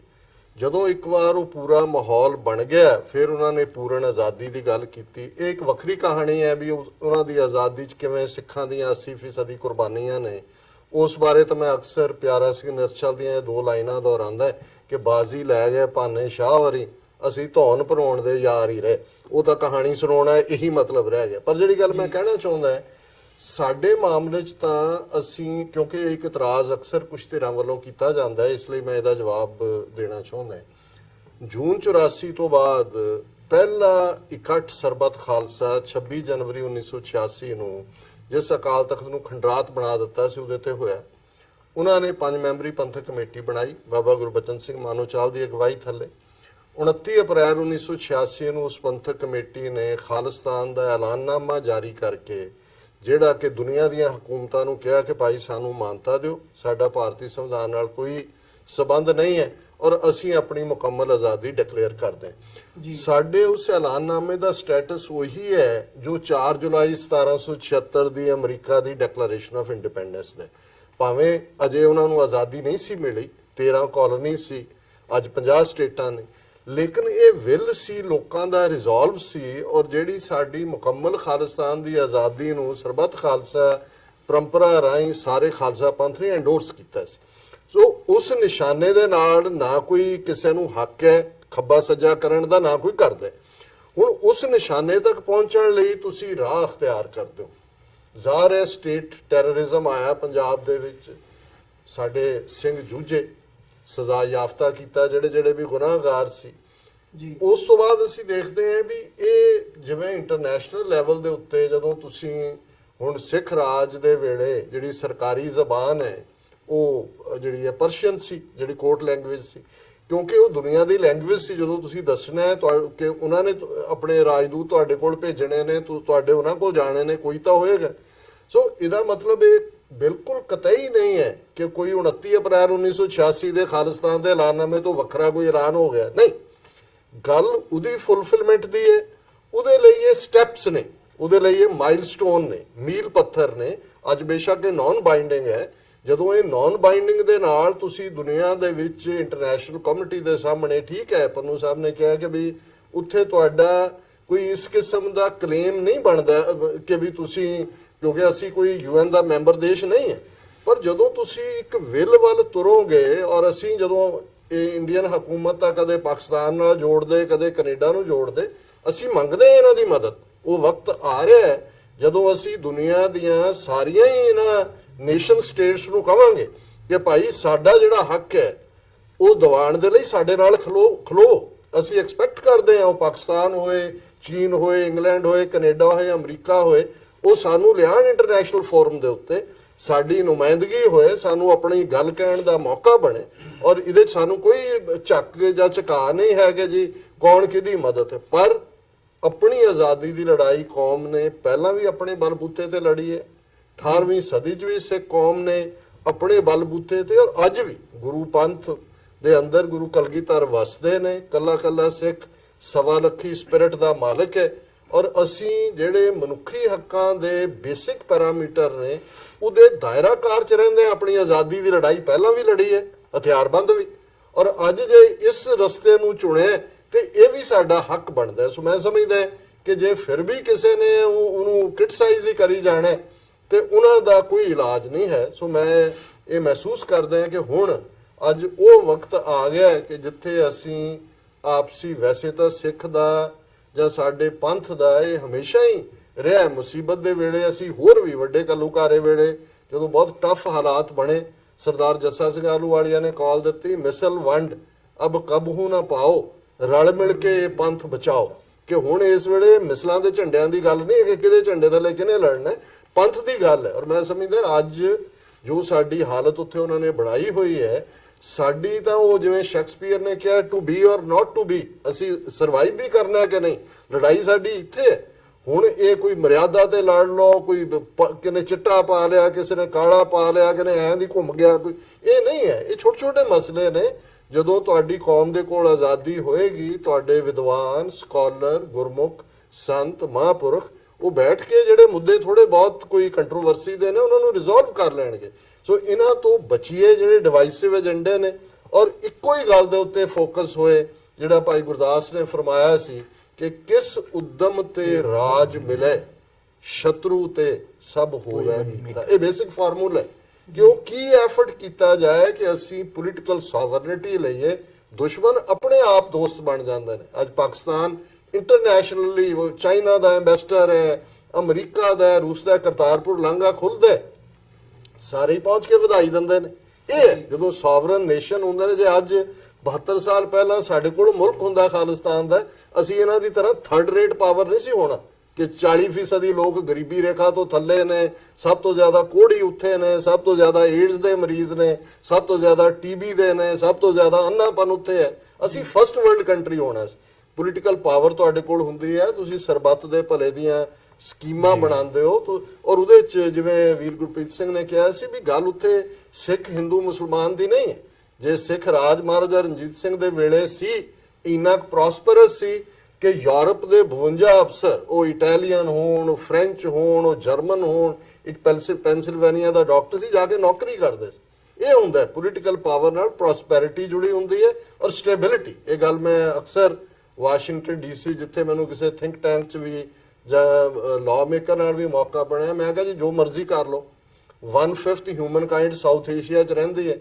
ਇੰਡੀਆ ਔਰ ਪਾਕਿਸਤਾਨ ਦੇ ਵਿਚਾਲੇ ਜਦੋਂ ਤੱਕ ਬਫਰ ਸਟੇਟ ਖਾਲਿਸਤਾਨ ਹੋਂਦ 'ਚ ਨਹੀਂ ਆਉਂਦੀ, ਨਾ ਉੱਥੇ ਪੀਸ ਹੋਣੀ ਹੈ, ਨਾ ਸਟੇਬਿਲਿਟੀ ਹੋਣੀ ਹੈ, ਨਾ ਪ੍ਰੋਸਪੈਰਿਟੀ ਹੋਣੀ ਹੈ। ਇਹ ਗੱਲ ਅੱਜ ਸਮਝ ਆ ਜਾਏ। ਇਹੀ ਗੱਲ ਸਿੱਖਾਂ ਨੂੰ ਵੀ ਸਮਝਣ ਦੀ ਲੋੜ ਹੈ ਕਿ ਜਦੋਂ ਤੱਕ ਅਸੀਂ ਗੁਲਾਮੀ ਦੇ ਸੰਗਲ ਕੱਟ ਕੇ ਆਪਣਾ ਆਜ਼ਾਦ ਮੁਲਕ ਖਾਲਿਸਤਾਨ ਨਹੀਂ ਬਣਾਉਂਦੇ, ਸਿੱਖਾਂ ਦਾ ਕੋਈ ਮਸਲਾ ਹੱਲ ਨਹੀਂ ਹੋਣਾ ਉੱਥੇ। ਤੁਸੀਂ ਐਵੇਂ ਸਿੰਪਟਮਸ ਦੇ ਨਾਲ ਲੜਦੇ ਰਹੋ ਜੀ, ਇਹ ਲੱਛਣ ਦਬਾਤਾ ਬਿਮਾਰੀ ਦਾ, ਇਹ ਦਬਾ ਦਿੱਤਾ। ਜਿਹੜਾ ਰੂਟ ਕਾਜ਼ ਹੈ, ਜਿਹੜੀ ਬਿਮਾਰੀ ਹੈ, ਉਹ ਗੁਲਾਮੀ ਹੈ। ਉਹਨੂੰ ਜਦੋਂ ਤੱਕ ਜੜੋਂ ਨਹੀਂ ਕੱਢੋਗੇ, ਉਹਦਾ ਕੋਈ ਇਲਾਜ ਨਹੀਂ ਹੋਏਗਾ। ਇੱਥੇ ਮੈਂ ਭਾਜੀ ਐਡ ਕਰਨਾ ਚਾਹੂੰਗਾ ਤੁਹਾਡੇ ਨਾਲ, ਜਿਵੇਂ ਸਾਡਾ ਸਮਾਂ ਜਿਹੜਾ Okay. ਹੈਗਾ ਉਹ ਜ਼ਿਆਦਾ ਨਹੀਂ ਹੈ, That's fine. ਪਰ ਮੈਂ ਕੰਕਲੂਡਿੰਗ ਕਮੈਂਟ ਜ਼ਰੂਰ Yeah. ਚਾਹਾਂਗਾ। ਸੋ ਤੁਸੀਂ ਜਿਹੜਾ ਹੈਗਾ ਕੰਕਲੂਡਿੰਗ ਕਮੈਂਟ ਆਪਣਾ ਜ਼ਰੂਰ ਜੀ ਦੇ ਦਿਓ। ਜੀ ਕਨਕਲੂਡਿੰਗ ਇਹ ਆ, ਜਿੱਦਾਂ ਡਾਕਟਰ ਸਾਹਿਬ ਨੇ ਕਿਹਾ, ਸਰਬੱਤ ਦੇ ਭਲੇ ਦਾ ਏਜੰਡਾ ਜਾਂ ਸਿੱਖਾਂ ਦੇ ਜਿੰਨੇ ਵੀ ਏਜੰਡੇ ਆ ਸਰਬੱਤ ਦੇ ਭਲੇ ਦੇ, ਜਾਂ ਆਇਡੈਂਟੀਟੀ ਕ੍ਰਾਈਸਿਸ ਅੱਜ ਬਣਿਆ ਹੋਇਆ, ਜਾਂ ਇਹ ਸਾਰੇ ਹੱਲ ਹੀ ਉਦੋਂ ਹੋਣੇ ਜਦੋਂ ਤੁਹਾਡੀ ਪਾਰਲੀਮੈਂਟ ਹੋਊਗੀ। ਇੱਕ ਅਸੀਂ ਸਟੂਡੈਂਟਸ ਦੇ ਨਾਲ ਕੋਸ਼ਿਸ਼ ਕਰ ਰਹੇ ਸੀ ਇੱਕ ਯੂਨੀਵਰਸਿਟੀ ਦੇ ਨਾਲ ਪੈਚ ਅਪ ਹੋਣ ਦੀ, ਥੋੜਾ ਟਾਈਮ ਲੈਣ ਦੀ। ਉਹ ਕਹਿੰਦੇ ਸਾਡਾ ਤਾਂ ਇੱਕ ਹੀ ਫੰਡਾ ਹੈ ਜੀ, ਅਸੀਂ ਤਾਂ ਬਸ ਲੰਗਰ ਲਾਈਦੇ ਆ। ਸੋ ਮੈਂ ਉਹਨੂੰ ਪੁੱਛਿਆ, ਮੈਂ ਕਿਹਾ ਵੀ ਹੁਣ ਇਸ ਵੇਲੇ ਸਿੱਖ ਜੇ ਆਪਾਂ ਵੀਰ ਰਵੀ ਸਿੰਘ ਨੂੰ ਦੇਖ ਲਈਏ, ਉਹ ਇੱਕ ਲਾ ਰਿਹਾ ਲੰਗਰ ਸਾਰੇ ਪਾਸੇ ਜਾ ਕੇ, ਪਰ ਜਦੋਂ ਸਿੱਖ ਕੌਮ ਆਜ਼ਾਦ ਹੋ ਗਈ ਤੇ ਉਹਨਾਂ ਕੋਲ ਆਪਣਾ ਦੇਸ਼ ਹੋਇਆ, ਤੁਸੀਂ ਉਹ ਦੇਖੋ ਵੀ ਉਹਨਾਂ ਦਾ ਕੀ ਬਜਟ ਹੋਊਗਾ ਲੋਕਾਂ ਦੀ ਸੇਵਾ ਕਰਨ ਲਈ। ਸੋ ਮੈਂ ਇਹ ਚਾਹੁੰਦਾ ਵੀ ਜੇ ਤੁਸੀਂ ਆਪਣੀ ਤਾਂ ਭਲੇ ਦੀ ਗੱਲ ਹੈ ਹੀ ਵਿੱਚ, ਪਰ ਜੇ ਦੁਨੀਆ ਦਾ ਵੀ ਭਲਾ ਚਾਹੁੰਦੇ ਆ ਤਾਂ ਸਿੱਖਾਂ ਦੀ ਆਜ਼ਾਦੀ ਹੱਲ। ਬਿਲਕੁਲ ਬਿਲਕੁਲ ਬਿਲਕੁਲ। ਸੋ ਜਿਹੜੀਆਂ ਇੰਸਟੀਟਿਊਸ਼ਨਸ ਵੀ ਹੈਗੀਆਂ ਨੇ, ਉਹ ਸ਼੍ਰੋਮਣੀ ਗੁਰਦੁਆਰਾ ਪ੍ਰਬੰਧਕ ਕਮੇਟੀ ਹੋਵੇ ਜਾਂ ਅਦਰਵਾਈਜ਼ ਹੋਵੇ, ਉਹ ਸਾਰੇ ਰਿਸੋਰਸਸ ਜਿਹੜੇ ਨੇ ਉਸ ਪਾਸੇ ਪ੍ਰੋਪਰਲੀ ਯੂਟਿਲਾਈਜ਼ ਹੋ ਸਕਦੇ ਨੇ। ਜੀ ਅਵਤਾਰ ਸਿੰਘ ਜੀ, ਤੁਹਾਡਾ ਕੰਕਲੂਡਿੰਗ ਕਮੈਂਟ। ਅਸੀਂ ਤੇ ਸਾਰਿਆਂ ਨੂੰ ਬੇਨਤੀ ਕਰਦੇ ਹਾਂ ਕਿ ਡਿਸਕਸ਼ਨ ਬੜੀ ਵਧੀਆ ਚੈਨਲ ਦੇ ਵਿੱਚ ਹੋਈ ਹੈ, ਤੇ ਕੱਲ ਨੂੰ ਜਿਹੜਾ ਵਾ ਉਹ ਪ੍ਰੋਗਰਾਮ ਕੀਤਾ ਜਾਏਗਾ ਗੋਲਡਨ ਟੈਰੇਸ ਦੇ ਬੈਂਕਟ ਹਾਲ ਦੇ ਵਿੱਚ, 120-23 ਟੋਰਾਂਟੋ ਐਵਨਿਊ ਦੇ ਉੱਤੇ, ਰਿਚਮੰਡ ਹਿੱਲ 'ਚ ਪੈਂਦਾ, ਨਿਊਯਾਰਕ ਦੇ GFK ਦੇ ਲਾਗੇ। ਤੇ ਸਾਰਿਆਂ ਨੂੰ ਹੱਥ ਜੋੜ ਕੇ ਬੇਨਤੀ ਹੈ ਕਿ ਤੁਸੀਂ ਉਸ ਕਾਨਫਰੰਸ ਦੇ ਵਿੱਚ ਪਹੁੰਚੋ, ਜਿਹੜੀ ਕਿ 6 ਵਜੇ ਤੋਂ ਲੈ ਕੇ 9 ਵਜੇ ਤੱਕ ਆ। ਉਸ ਦੇ ਵਿੱਚ ਜਿਹੜੇ ਵੀ ਕਿਸੇ ਭੈਣ ਭਰਾ ਦੇ ਆਜ਼ਾਦੀ ਪ੍ਰਤੀ ਜਾਂ ਰੈਫਰੈਂਡਮ ਪ੍ਰਤੀ ਕੋਈ ਵੀ ਕੁਐਸਚਨ ਹੋਣਗੇ, ਉੱਥੇ ਜਿਹੜੇ ਉਹਨਾਂ ਦੇ ਜਵਾਬ ਜਿਹੜੇ ਆ ਉਹ ਦਿੱਤੇ ਜਾਂਦੇ। ਪੂਰਨ ਤੌਰ ਤੇ ਹਰ ਬੰਦੇ ਨੂੰ ਆਖਿਆ ਵੀ ਕੁਐਸਚਨ ਕੋਈ ਕਰ ਸਕਦਾ। ਅਸੀਂ ਬੇਨਤੀ ਵੀ ਕਰਾਂਗੇ, ਪਹਿਲਾਂ ਕੋਈ ਤੁਸੀਂ ਲਿਖ ਕੇ ਕੁਐਸਚਨ ਦੇ ਦਿਓ, ਜੇ ਲਿਖ ਨਹੀਂ ਸਕਦੇ ਤਾਂ ਮਾਈਕ ਦੇ ਉੱਤੇ ਬੋਲ ਕੇ ਉਹ ਤੁਸੀਂ ਕੁਐਸਚਨ ਕਰ ਸਕਦੇ ਜੇ। ਉਹ ਸਾਰੇ ਜਿਹੜੇ ਕੁਐਸਚਨ ਹੋਣਗੇ ਉਹਨਾਂ ਦਾ ਜਵਾਬ ਜਿਹੜੀ ਆ ਸਾਡੀ ਲੀਗਲ ਟੀਮ ਉਹ ਉੱਥੇ ਕੱਲ੍ਹ ਨੂੰ ਦੇਵੇਗੀ ਜੀ। ਤੇ ਦੁਬਾਰਾ ਜਿੰਨੀਆਂ ਵੀ ਜਥੇਬੰਦੀਆਂ, ਫਿਰ ਸਾਰੇ ਗੁਰਦੁਆਰਾ ਸਾਹਿਬ, ਸਮੁੱਚੀ ਸੰਗਤ ਨੂੰ ਬੇਨਤੀ ਆ ਭਈ ਕੱਲ੍ਹ ਨੂੰ ਤੁਸੀਂ ਉੱਥੇ ਪਹੁੰਚੋ ਤੇ ਆਪਾਂ ਜਿਹੜੀ ਰੈਫਰੈਂਡਮ ਦੀ ਕਾਨਫਰੰਸ ਆ ਇਹਨੂੰ ਸਕਸੈਸਫੁਲ ਬਣਾਈਏ। ਇਸੇ ਤਰ੍ਹਾਂ ਹੀ ਕੈਨੇਡਾ ਦੀ ਹੈ, ਇਸੇ ਤਰ੍ਹਾਂ ਹੀ ਕੈਲੀਫੋਰਨੀਆ ਦੀ ਆ। ਤੇ ਅਗਲਾ ਜਿਹੜਾ ਪ੍ਰੋਗਰਾਮ ਜਿਹੜਾ ਨਨਕਾਣਾ ਸਾਹਿਬ ਅਸੀਂ ਮੁੱਚ ਕਰਨਾ ਚਾਹੁੰਦੇ ਆ, ਉਹ ਕਾਨਫਰੰਸ ਜਿਹੜੀ ਆ ਉਹਦੇ ਵਿੱਚ ਵੀ ਤਿਆਰੀ ਜਿਹੜੀ ਉਹਦੀ ਹੋ ਰਹੀ ਹੈ ਜੀ। ਜੀ ਸੁਖਵਿੰਦਰ ਸਿੰਘ ਜੀ। ਮੈਂ ਤੇ ਆਪਣੇ ਵੱਲੋਂ TV 84 ਤੇ ਜਿਹੜੇ ਇਸ ਵੇਲੇ ਜਿੰਨੇ ਵੀ ਸਰੋਤੇ ਜੁੜ ਚੁੱਕੇ ਨੇ ਕਿਸੇ ਮੀਡੀਆ ਦੇ ਥਰੂ, ਫੇਸਬੁੱਕ ਜਾਂ YouTube ਦੇ ਉੱਤੇ, ਉਹਨਾਂ ਸਾਰਿਆਂ ਨੂੰ ਇਹ ਮੈਸੇਜ ਦੇਣਾ ਚਾਹੁੰਦਾ ਕਿ ਜਿਹੜਾ ਇਹ ਆਜ਼ਾਦੀ ਦਾ ਸੁਨੇਹਾ ਰੈਫਰੈਂਡਮ 2020 ਇੱਕ ਸਟੈਪ ਤੋਂ ਅੱਗੇ ਆਪਾਂ ਕਲੇਮ ਪਾਉਣਾ ਹੈ ਯੂਨਾਈਟਿਡ ਨੇਸ਼ਨ ਦੇ ਵਿੱਚ। ਦ੍ਰਿੜ ਸੰਕਲਪ ਕਰੋ। ਮੇਰੇ ਬੱਚਿਆਂ ਨੂੰ, ਮੇਰੇ ਭਰਾਵਾਂ ਨੂੰ, ਭੈਣਾਂ ਨੂੰ, ਬੱਚਿਆਂ ਨੂੰ, ਸਾਰਿਆਂ ਨੂੰ ਬੇਨਤੀ ਕਰਦਾ ਕਿ ਭਾਈ ਆਓ ਇਕੱਠੇ ਹੋਈਏ ਆਪਣੇ ਗੁਰੂ ਗ੍ਰੰਥ ਸਾਹਿਬ ਦਾ ਉਹ ਸੰਕਲਪ ਪੂਰਾ ਕਰੀਏ, ਬੇਗਮ ਪੂਰਾ ਸ਼ਹਿਰ ਕੋ ਨਾਮ। ਆਪਾਂ ਵਸਾਉਣਾ ਹੈ, ਇਕੱਠੇ ਹੋਈਏ, ਇਸ ਤੋਂ ਬਿਨਾ ਸਾਡਾ ਕੋਈ ਗੁਜ਼ਾਰਾ ਨਹੀਂ। ਤੇ ਸਾਰੇ ਘਰਾਂ ਵਿੱਚ ਆਪੋ ਆਪਣੇ ਥਾਂ ਤੇ ਜਿਹੜੀ ਜਿਹੜੀ ਡਿਊਟੀ ਸੰਬੰਧੀ ਆ ਉਹ ਸੰਭਾਲੋ ਤੇ ਆਪਾਂ 2020 ਨੂੰ ਕਾਮਯਾਬ ਕਰਕੇ ਅਗਲੇ ਸਟੈਪ ਵਿੱਚ ਆਪਾਂ ਆਪਣੇ ਦਾਖਲ ਕਰੀਏ ਆਪਣੇ ਘਰ। ਵਾਹਿਗੁਰੂ ਖਾਲਸਾ ਫਤਿਹ ਜੀ। ਪੰਨੂ ਸਾਹਿਬ, ਕੰਕਲੂਡਿੰਗ ਕਮੈਂਟ ਤੁਹਾਡਾ ਅੱਜ ਦੀ ਡਿਸਕਸ਼ਨ ਤੋਂ ਬਾਅਦ। ਦੇਖੋ, ਸਭ ਤੋਂ ਪਹਿਲਾਂ ਤੁਹਾਡਾ ਧੰਨਵਾਦ, ਟੀਵੀ 84 ਦਾ ਧੰਨਵਾਦ, ਡਾਕਟਰ ਸਾਹਿਬ ਤੁਹਾਡਾ ਧੰਨਵਾਦ ਕਿ ਤੁਸੀਂ ਇੰਨਾ ਸਮਾਂ ਲਾਇਆ ਔਰ ਜਿੰਨਾ ਤੁਸੀਂ ਪਿੱਛੇ 30 ਸਾਲਾਂ ਤੋਂ ਕੌਮ ਦੀ ਆਜ਼ਾਦੀ ਦੀ ਗੱਲ ਕਰਦੇ ਆ ਔਰ ਜਿਵੇਂ ਤੁਸੀਂ ਦੱਸਿਆ ਵੀ ਹਰ ਇੱਕ ਸੰਸਥਾ ਨੇ ਕੌਮ ਦੀ ਆਜ਼ਾਦੀ ਦੇ ਲਈ ਕੰਮ ਕੀਤਾ, ਕਿਉਂਕਿ ਇਹ ਸੰਸਥਾ ਨਹੀਂ ਹੁੰਦੀ, ਇਹ ਇੱਕ ਕੈਂਪੇਨ ਹੈ। ਆਪਾਂ ਇਹ ਸੋਚ ਕੇ ਦੇਖੀਏ ਕਿ ਉਹ ਸਿੰਘ ਸਿੰਘਣੀਆਂ ਪੰਜਾਬ ਦੇ, ਅਸੀਂ ਛੋਟੇ ਸੀ ਜਦੋਂ ਵੇਖੇ ਆ, ਜਿੱਦਣ ਉਹਨਾਂ ਨੇ ਹਥਿਆਰਬੰਦ ਸੰਘਰਸ਼ ਲੜਿਆ ਸੀ ਤੇ ਉਹਨਾਂ ਨੂੰ ਕੀ ਇਹ ਪਤਾ ਸੀ ਵੀ ਉਹਨਾਂ ਨੇ ਹਥਿਆਰ ਚੱਕਿਆ ਤੇ ਕੱਲ ਖਾਲਿਸਤਾਨ ਦੀ ਪ੍ਰਾਪਤੀ ਹੋ ਜਾਣੀ ਹੈ, ਦੇਸ਼ ਬਣ ਜਾਣਾ? ਪਰ ਉਹਨਾਂ ਨੇ ਆਪਣਾ ਹਿੱਸਾ ਆਪਣੀ ਸ਼ਹਾਦਤਾਂ ਦੇ ਕੇ ਜਿਹੜਾ ਉਹ ਪੂਰਾ ਕੀਤਾ। ਔਰ ਅਸੀਂ ਤੁਹਾਡੇ ਕੋਲ ਮੰਗ ਕਰਦੇ ਹਾਂ ਕਿ ਤੁਸੀਂ ਆਪਣਾ ਹਿੱਸਾ ਰੈਫਰੈਂਡਮ 2020 ਦੇ ਵਿੱਚ ਵੋਟ ਪਾ ਕੇ ਪੂਰਾ ਕਰੋ, ਕਿਉਂਕਿ ਜਿੰਨੀਆਂ ਵੀ ਗੱਲਾਂ ਕਰਦੇ ਆ ਉਹ ਮੁੜ ਕੇ ਵਾਪਸ ਆ ਜਾਂਦੀਆਂ ਕਿ ਕੌਮ ਦਾ ਗ੍ਰੰਥ ਤੇ ਪੰਥ ਸਿਰਫ ਆਜ਼ਾਦ ਪੰਜਾਬ ਤੇ ਆਜ਼ਾਦ ਖਾਲਿਸਤਾਨ ਦੇ ਵਿੱਚ ਹੀ ਮਹਿਫੂਜ਼ ਰਹਿ ਸਕਦਾ। ਵਾਹਿਗੁਰੂ ਜੀ ਕਾ ਖਾਲਸਾ, ਵਾਹਿਗੁਰੂ ਜੀ ਕੀ ਫਤਿਹ। ਡਾਕਟਰ ਸਾਹਿਬ, ਤੁਸੀਂ ਦੇਖੋ, ਗੁਰੂ ਨਾਨਕ ਸਾਹਿਬ ਦਾ ਫਰਮਾਨ ਹੈ, ਜੇ ਜੀਵੈ ਪਤ ਲੱਥੀ ਜਾਏ ਸਭ ਹਰਾਮ ਜੇਤਾ ਕਿਛ ਖਾਏ। ਜਿਹੜੇ ਇੰਡੀਵਿਜੂਅਲ, ਜਿਹੜੀਆਂ ਕੌਮਾਂ ਬੇਪਤ ਹੋ ਕੇ ਜਿਉਂਦੀਆਂ ਨੇ ਉਹ ਹਰਾਮ ਖੋਰ ਹੁੰਦੀਆਂ ਨੇ, ਹਲਾਲ ਖੋਰ ਨਹੀਂ ਹੁੰਦੀਆਂ।